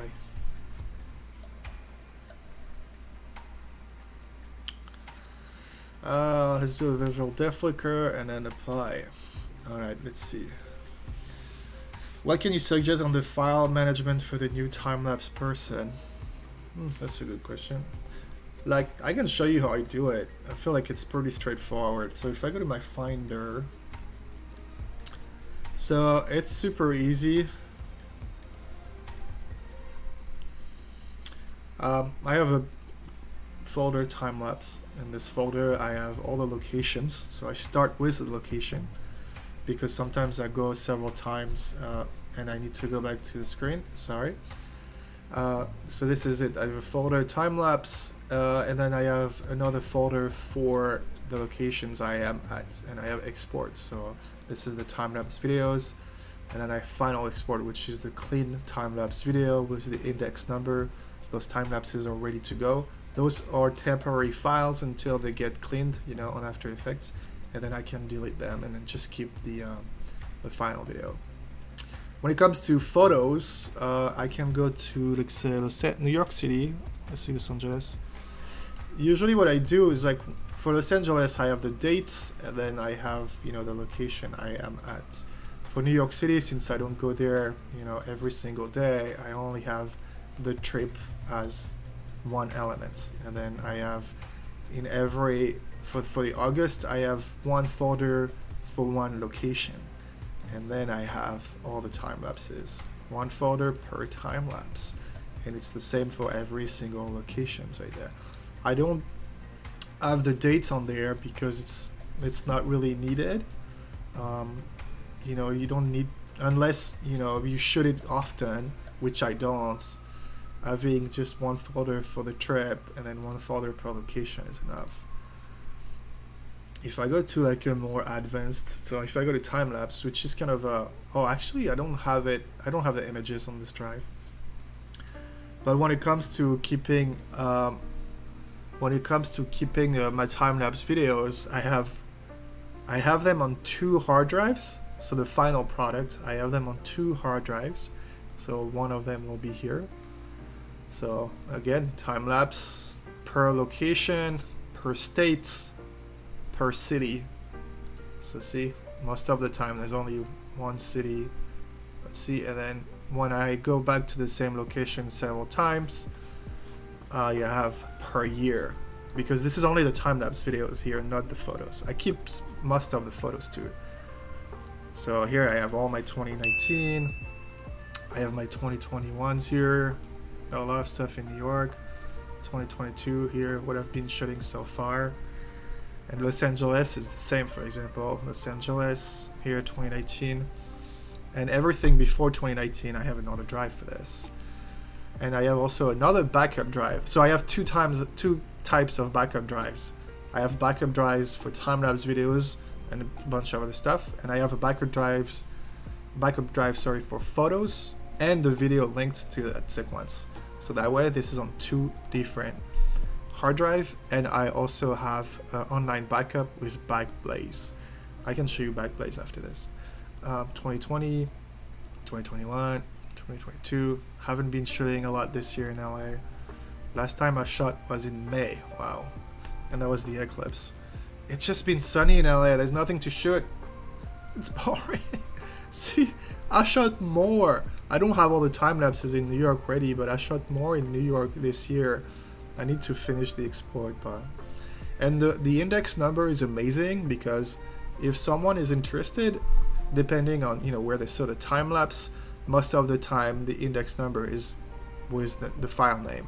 So see, because I have lots of time lapses that looks alike, like even 1265 here looks the same. The only difference with those time lapses is they have different interval. This one had like 2-second interval, that one 3 seconds, that one 4 seconds. Why? Because I could do it. I had time, and then it, you know, makes me create more clips with different look, different speed for the clouds and the boats. And yeah, like that way I have like 3 different time lapses with kind of different look. Let's see that one. That one looks 3 seconds. It's kind of hard to say, but it's not definitely 2 seconds.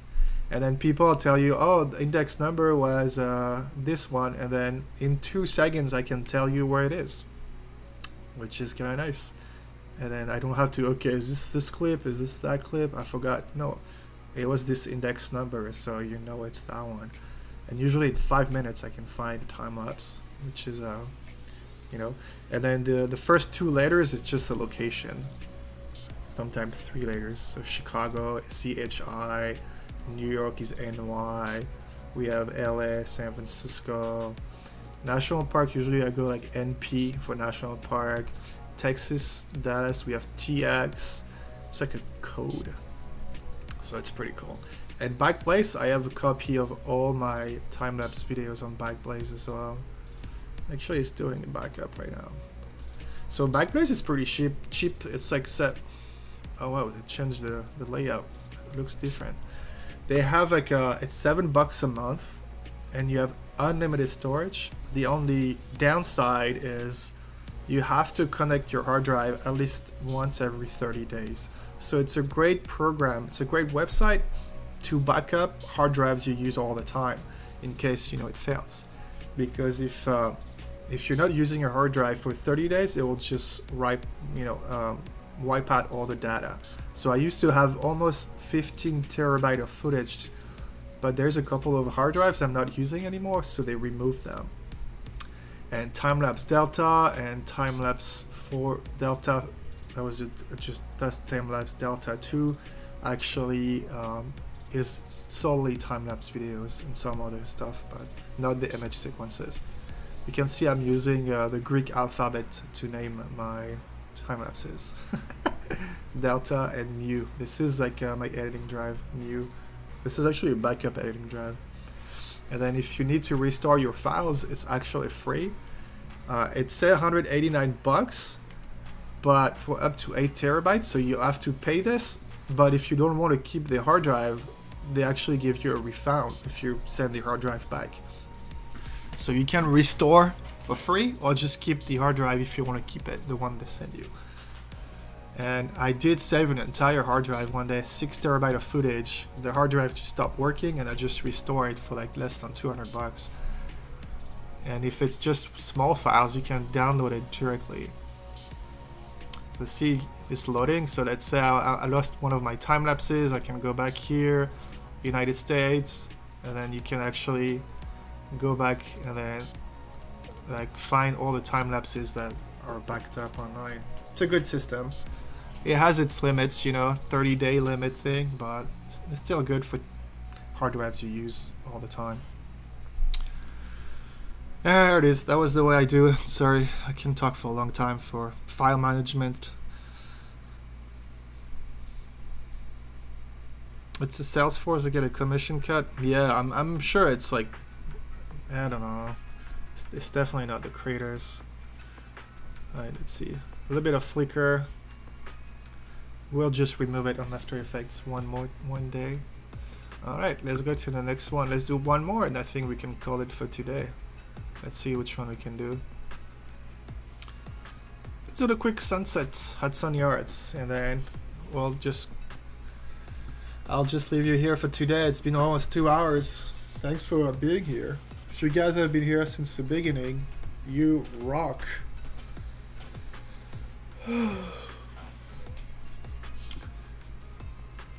No clouds as usual. Of course they show up after sunset. Come on! Yeah. 10? Alright, let's go for 10. Holy Grail Wizard, a little bit of rotation. Alright, something like that. Save. Alright, let's go to Lightroom Classic. Yeah, let me know if you guys have any more questions. I will be more active on YouTube. I like YouTube. I think it's still a great platform, even though, you know, they have shorts now and then shit talk like video. Yeah, I like to call it shit talk because it's crap.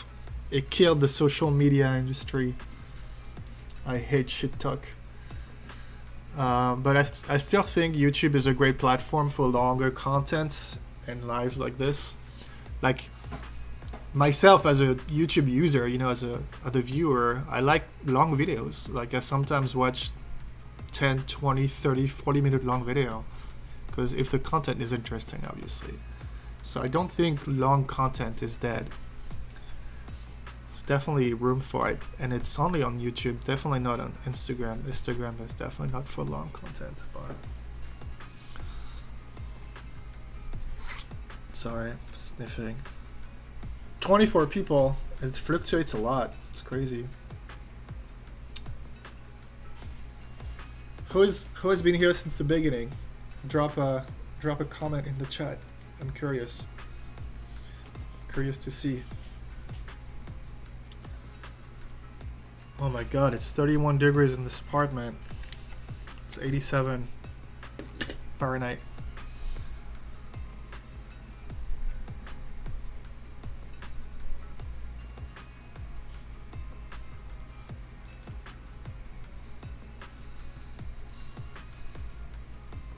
All right.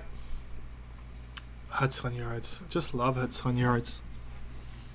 The Empire State Building. There's one Vanderbilt in the back. Oh, and look, there is a Chrysler Building playing peekaboo. Damn, this thing was not even here 5 years ago. Those buildings are all new. The skyline is changing every year. There are new buildings. Frank, thank you, Frank and Tor, for being here. Love you guys. Alright. Let's do a quick auto. I shot so many of this angle because it's like pretty close from where Brian lives, so it's definitely a great skyline view. Okay. Go landscape. Oh man, I love the landscape. Of course it's saturated and vibrant, but it looks nice. Alright. Definitely a bit green now, so... Oh, I kinda like this. A bit more magenta like I usually do. Let's see if we have some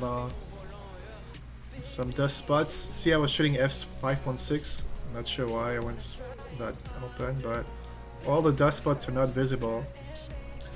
I think 7.1 is like the minimum. The sweat? Actually, I'm not sweating that much. It's probably a little bit, I'm probably very shiny though. Because I'm losing my hair, so, you know. I'm getting old. Alright, let's keep going. I'm not sweating that much. I have the fan running though, not the AC, but it's pretty damn hot. Beautiful. Alright, alright. Texture, dehaze. Alright, a little bit more vibrance. Ooh, nice. I love it. I love those colors. Alright, contrast. I tend to do more vibrant and more contrasty editing now. I used to be very a little softer on the contrast and on the vibrance, but now I like it when it pops, you know, both on the contrast and the saturation. So I don't know. It's a style. I guess your style is always changing, so that's what you need. And that's why you kind of want to keep your old footage, because sometimes since your style is evolving, your skills are evolving, it's kind of nice to see what you can do with the older footage. Oh my god, New York Timelapse channel. I appreciate it. Thank you so much. I'm curious, what was the thing that you learned that I said that you learned today? I'm curious to see what it is. Thank you so much. Thank you. Appreciate it. Alright, remove chromatic aberration, profile correction. Definitely shooting 56 mil. For some reason, there's a lot of lens distortion here. I was probably tilting up a little bit, that's why. I think we can do it, just transform like this. You can do guided, but it's pretty heavy. But when it's just a little bit, you can just do the vertical right here. See, like -10 usually fix this issue. And then go back to here and see now, auto. There it is. Alright. Sometimes it's hard. So it's gonna be fun, but what I use to make sure, you know, my time lapse is straight is like the edge of the, you know, the panel right there on the left, on the right. So see, I can take this dark blue building and then just put it on the edge, and then yeah, it looks straight. To me, the building looks straight, and then on the other side as well, on the right, that building looks straight as well. But you have to be careful, because sometimes the buildings are not built, you know, perfectly vertical, like this building for example, so you can't use that edge. You have to make sure it's a straight building. Beautiful. I mean, I love it. Very blue. I'm gonna keep this blue style. Let's go to the next script. The next keyframe. Where's the script?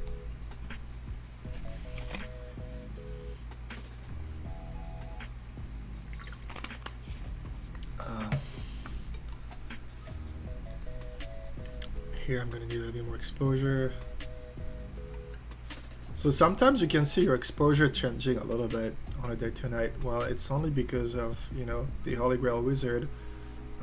So if you remove visual previews, so see, that's why you want to be as straight as possible in the center, because that means it's the right exposure.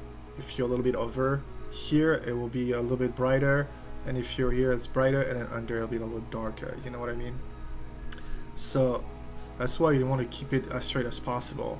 You can still adjust it later with the exposure, you know, on Lightroom, but it's best to be as perfectly exposed as you can right away with the Holy Grail wizard. Nice. Yeah, if you guys want to promote your Instagram, if you want to promote your YouTube channel, just go for it. Type it in the chat below. You know, that's why I do this live too, so we can get to know other people. So feel free to share your handles in the chat. I'm saying below because it's at the bottom for me, but I think it's on the right side of the YouTube video, right? Yeah. Yeah, I have yeah, it's on the right side. So on the right, just, you know, on the chat window, just share your handle. And the sun goes down real fast. Now you can see. I think it was actually cloudy, so it wasn't even set yet. But let's go back to something a little bit more yellow here. Going back yellow usually mean more green, so let's just affect the magenta as well. Perfect. Definitely need more contrast now that I pushed the exposure.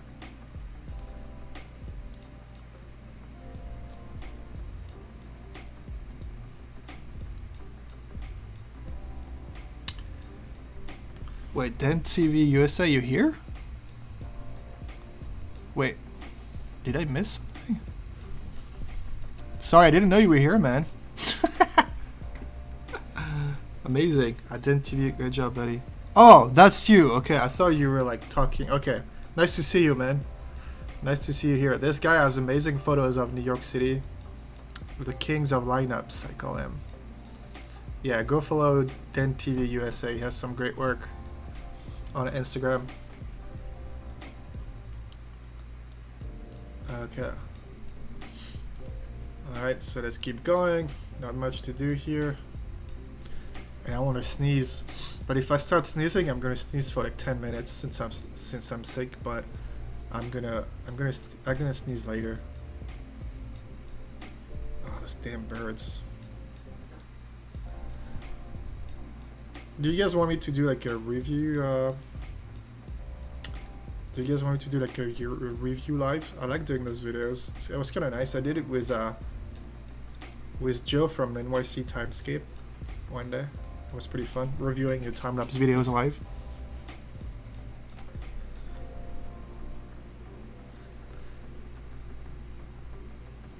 Yeah, I rarely do HSL, to be honest. I do it in a few different scenarios. I do it when I'm gonna have a lot of colors in the sky to kind of, you know, make those colors pop.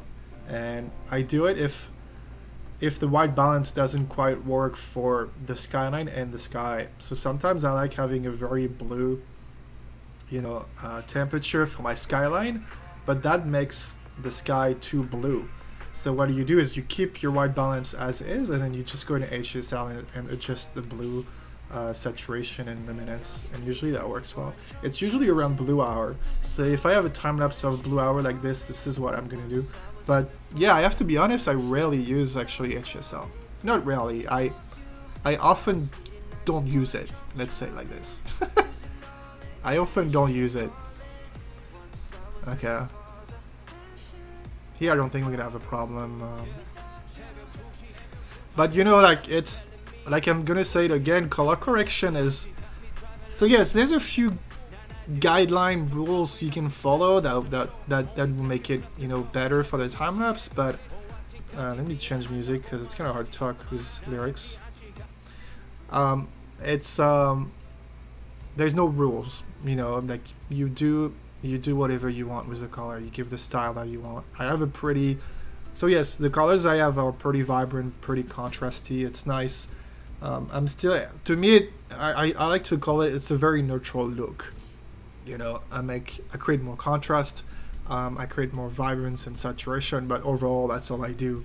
I'm not going crazy with the mask. I'm not going crazy with the colors. I keep the colors as is.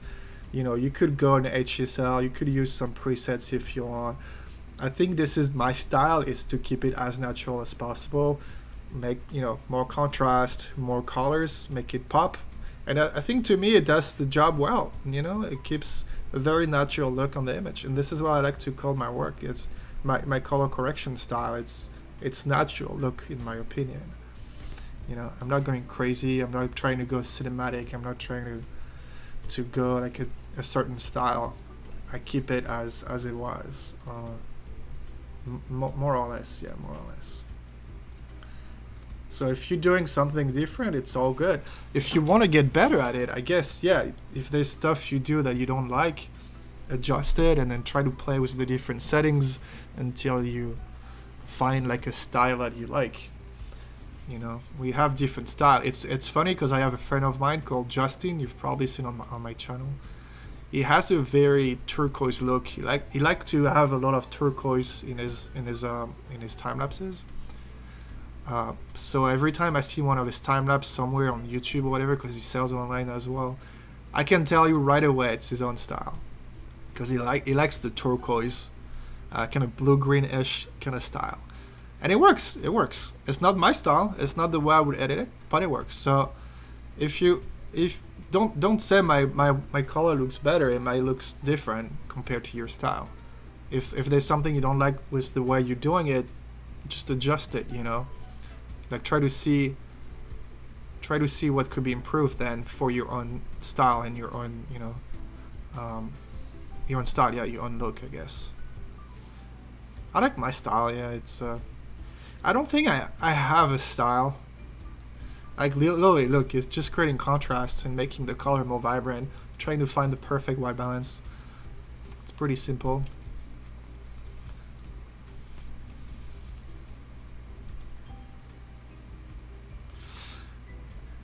So yeah, Serge Rameli was a friend of mine. We still talk once in a while. He is the reason why I started doing online courses. I definitely have a similar workflow when it comes to Lightroom. I hear not not 100%, but it probably did in a way kind of affected the way I color correct my work, because we did some video courses together. I don't watch much of his videos, but definitely removing the highlights, pushing the shadows, a little bit of more magenta. That's definitely Serge Ramilly style. But it works at the end of the day. It works. He definitely has.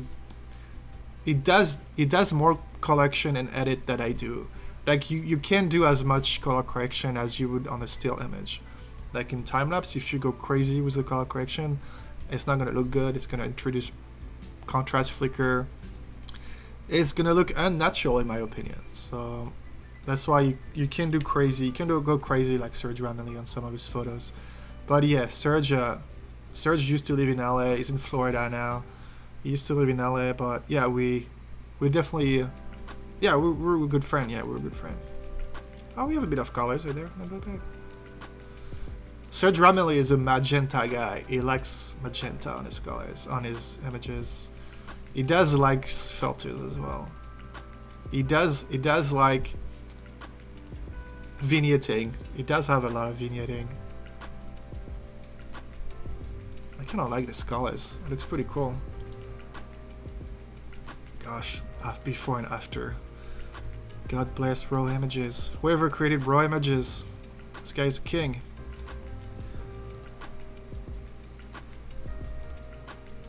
Eight. Other than Serge Ramilly, like I was already using Lightroom before, you know, meeting Serge. I think I just learned. I might have watched a few YouTube videos, but I'm very self-taught. Yeah, that's autodidact is a French word. I'm self-taught a lot for most of my skills today. God, this is beautiful. See, I didn't like this time lapse. I barely saw all those pink colors on the raw files, but it's right there. See it? Wow. Yeah, you can see the difference.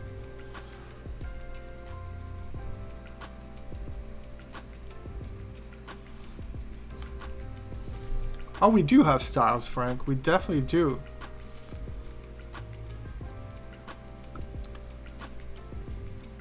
Maybe I have a style, but I don't know I have one because it's my own work, you know? But again, like you've seen how I edit my stuff, it's pretty straightforward. Like there's no crazy editing.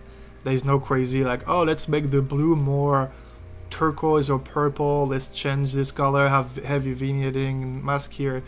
It's most 90% of the time I work on the entire image, and this is where it stops, you know. I like the maybe my style is natural style. I don't know, maybe I don't know, whatever. But it was a good it was fun to talk about this. Yeah, I don't think he copied me. We have different styles. Oh wow, turns really blue right away. Huh? I gotta push the yellow here. Too green now. Oh. Nice. 60 in the purple. That's a lot. 50. 50 might be good. Oh, I forgot to change. ISO 500. Let's go. 40 here. Let's go 35. Alright. Alright, I think we're pretty good. Let's go back to our time lapse for the final loading. Saving the metadata. Add our time lapse. The first ever online course I did was actually with Serge. He was doing, you know, he was already doing online courses. So he's the reason he kind of pushed me, you know, to do more online courses, because it's, first of all, it's money. You know, I need to make a living from my passion if I want to spend as much time as I do now. And it was a great video. It was a great video. It was a great way of sharing my passion. And then yeah, I sold a few courses. It was early 2017, so it's been 5 years already that I was doing online courses. And I really started, you know, getting the passion for teaching. it started with this. I was doing already a few tutorials at the time. I was a little shy teaching in English at the time because it wasn't as good as it is today. And I had a bigger accent at the time too, 2017. But actually doing all those courses in English gave me more confidence for the, to go full English on YouTube and my courses, even though I also released in French as well. I feel like, I owe big to Serge Ramel, even though we don't talk much today. I owe him big because he pushed me, I guess. He was a mentor for a while. And I think we all have a mentor. We have someone who, inspires us to create. And even Majos, Majos, we don't talk much. I think we have a bit of competition with Majos, but I think it's good. Keep it spicy. We respect each other a lot, and he was a big inspiration too. Like 2014, 2015, when I just moved to the US, he was doing a lot of vlogs, a lot of time-lapse videos, and Machu was a big inspiration. I gotta tell him, even today, if we have we're a little bit of competitors, with whatever we do, like courses and all, we respect each other a lot, and he was a big mentor as well. Serge was a big mentor as well. We always have mentors, I guess. We need inspiration. If you can get the inspiration yourself, you can get it from others, and that's the power of social media and the internet. Damn, that was deep. When I start talking, sometimes I just can't stop. Sorry, guys.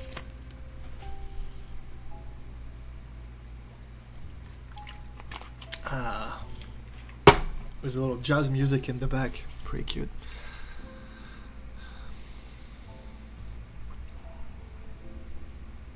Dinser, yeah. In time-lapse photography, you rarely need f2.8, especially if it's 7200. You would need f2.8 wide angle for astro time lapses. Otherwise, just go with the f4. You don't need 2.8 for time lapse. So go with the f4. What's the other lenses though? You only wrote 7200 f4 and f2.8 f2.8. What's the focal length on that one?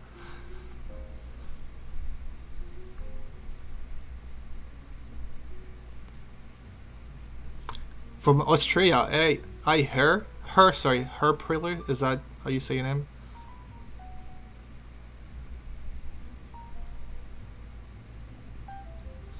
Yeah, Serge has a big influence on my work, I think. On both, I would say more on my courses and on my ideology, is that you say?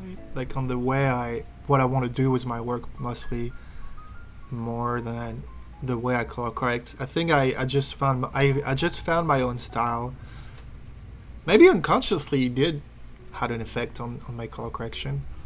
Because I remember the first course we did together, basically I was teaching, but then when we just, when we were in Lightroom, it was pretty much the one color correcting the time lapse. So I was just next to him, just looking at the screens. Maybe he came. Sometimes I didn't like his style, but maybe on more or less on some of the settings, it did affect the way I do my color correction. That's plausible. Plausible. I forgot. He's definitely a very commercial guy today. I mean, I'm commercial too. Like, I need to make a living from this, and I sell stuff. But sometimes he is a lot of, sometimes he feels like he's more of a salesman more than a photographer. And he told me like he could sell cheese, he would sell it because he used to be a salesman. I think real estate, wasn't he? No, I forgot. He used to sell stuff completely not related to photography. So he's good at selling, I'm not as good as he is at selling. But I get to sell stuff sometimes. Anywho, it's almost done. This is gonna be the last time lapse, guys. I'm gonna go visual depth flicker. We're gonna do a quick preview, and I think I'm just gonna call it for today. It's been over 2 hours now. Thank you so much for everyone who's been here since the beginning. Honestly, I love it. Let me know in the chat if you would like me to do this more often. Maybe like once a month. Well, first of all, I need time-lapse to edit, so if I don't go shoot in LA, I can find some other stuff to talk about. We could do like a review live. We could do a bunch of different things to do. I don't want to do a live to do a live. I got to do something in the live and talk with you guys. This pro timer missed a photo right there. Interesting. Right there too? What? It's not going to be visible, but... Or maybe it was me just previewing the image. Sometimes when I play the image to, you know, see if it looks good on the camera, it's not going to trigger the next one if you're on the play.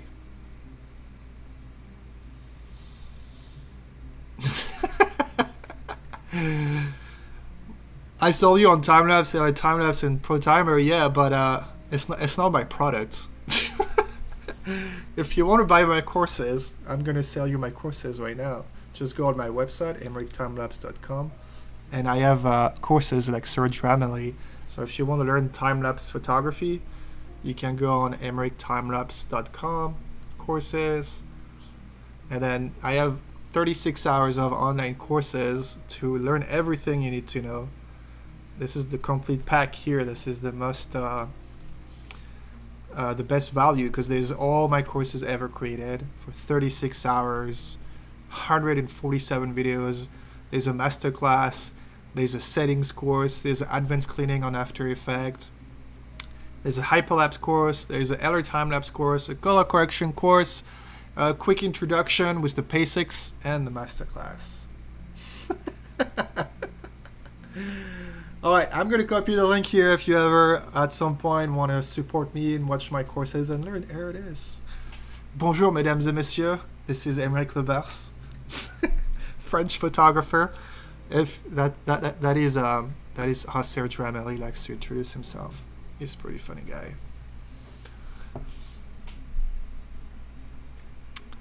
Was this one? There it is. It's right there. You do whatever you want now. You can buy the courses separately too. You know, not the entire course, not the entire complete pack.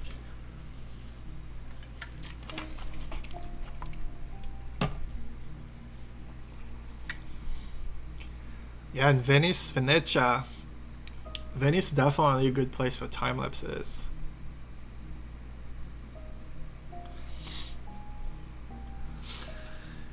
For how long though?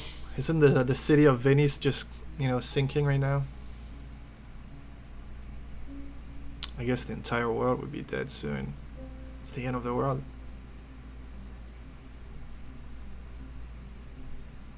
Play this song? What song? There's like at least a 30-second delay, so I'm not sure what song you're playing. Like what song you're talking about.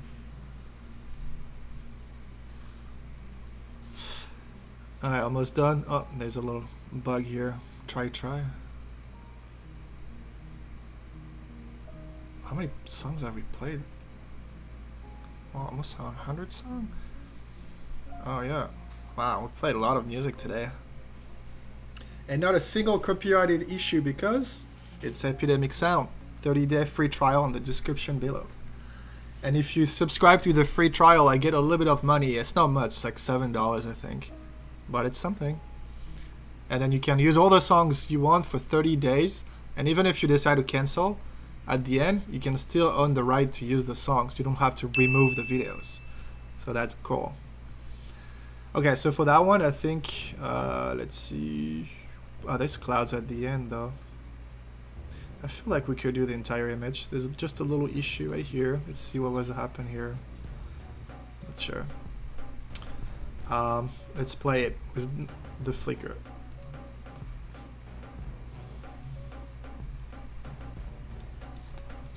That's why I'm chasing clouds all the time. There's so much. It just makes a huge difference having clouds in the sky. Right now the clouds were like just right above me. They were always like kind of disappearing, dissipating. I don't know. They were just kind of leaving. They was I don't know what I'm talking about. They were kind of disappearing right above the skyline, which I was not at the right place for it. Let's go to 20 here since there's a little big jump right there. 2 passes should be fine.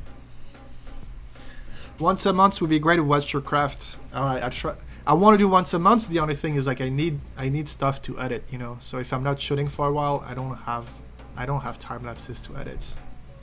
But if I have time lapses to edit, I could do cleaning live, I guess. It could be fun. I have always cleaning stuff to clean, so I could do stuff to clean.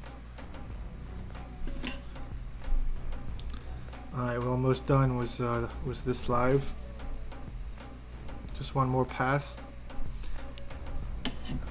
And then we'll be good. I have some export, some rendering to do. Some cleaning to do as well.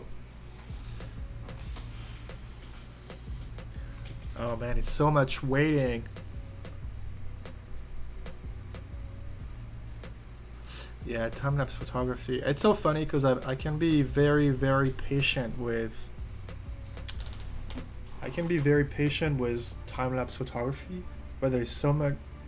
There's other stuff in life that I'm so not patient with. Pretty much everything else. But time-lapse, I can wait 5 hours at the same spot and fine.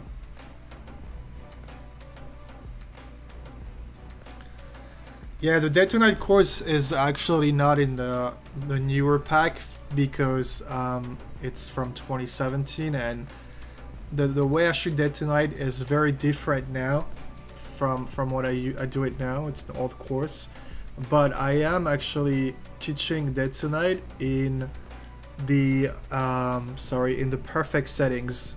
There's a full Day to Night lesson, and as well as the Masterclass 2019. In our time lapse as well, I'm talking about Day to Night and the Masterclass 2021. So I don't have a Day to Night class specifically that is very recent, but I'm talking about it in pretty much all the courses. So watching all the courses will make you understand the process. And I have also a YouTube video about Day to Night. So if you go on my channel, it's one of the recent videos. Oh my god, it is so slow. Come on, YouTube. Why is downtown Los Angeles so small? Interesting. I'll watch this video later. Your channel.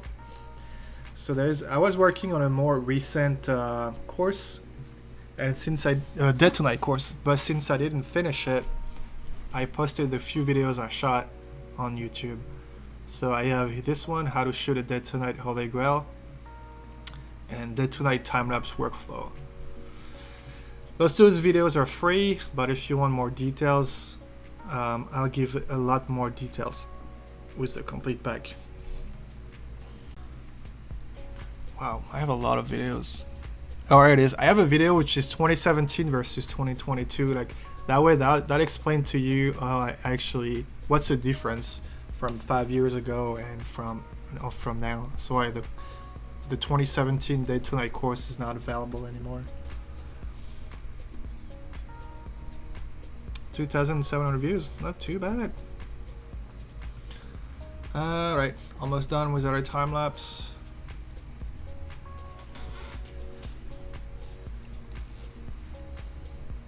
Yeah, I could do a cleaning sesh.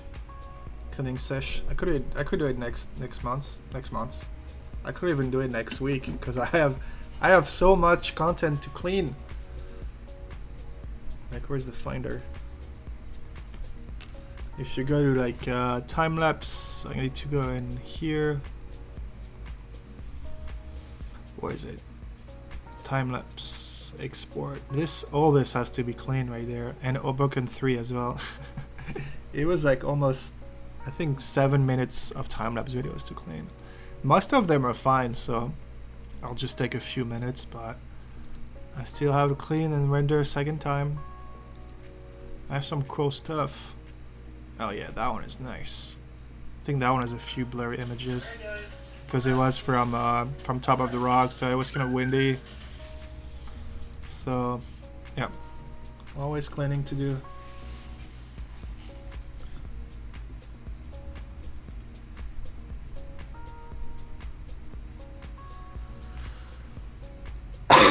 Ah, I hate being sick. Being sick sucks. Almost done with this one.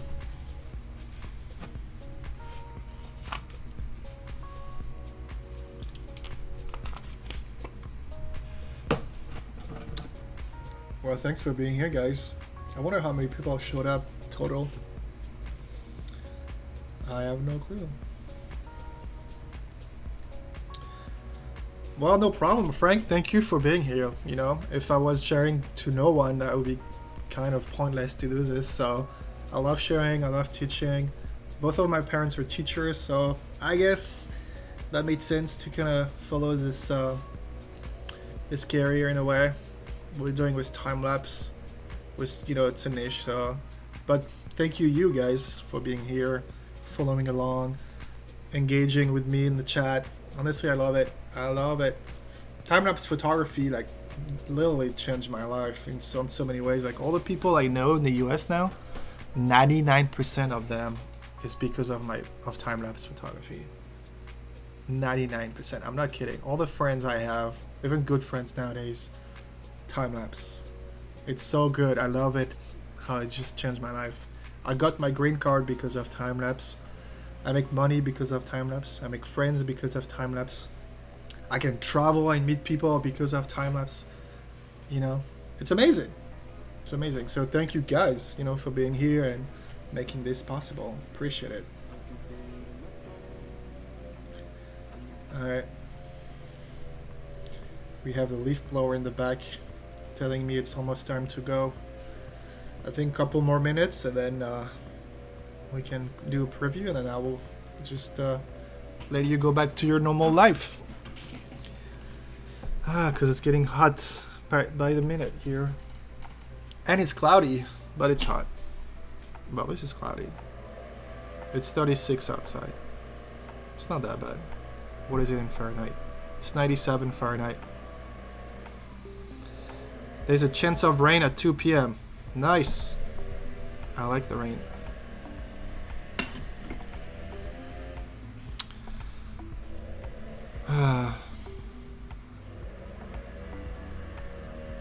Alright, we're almost done.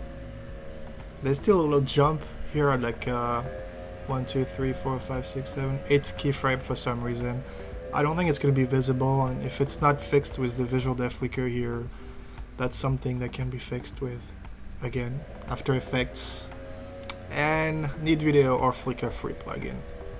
Very powerful plugins. I just love those plugins.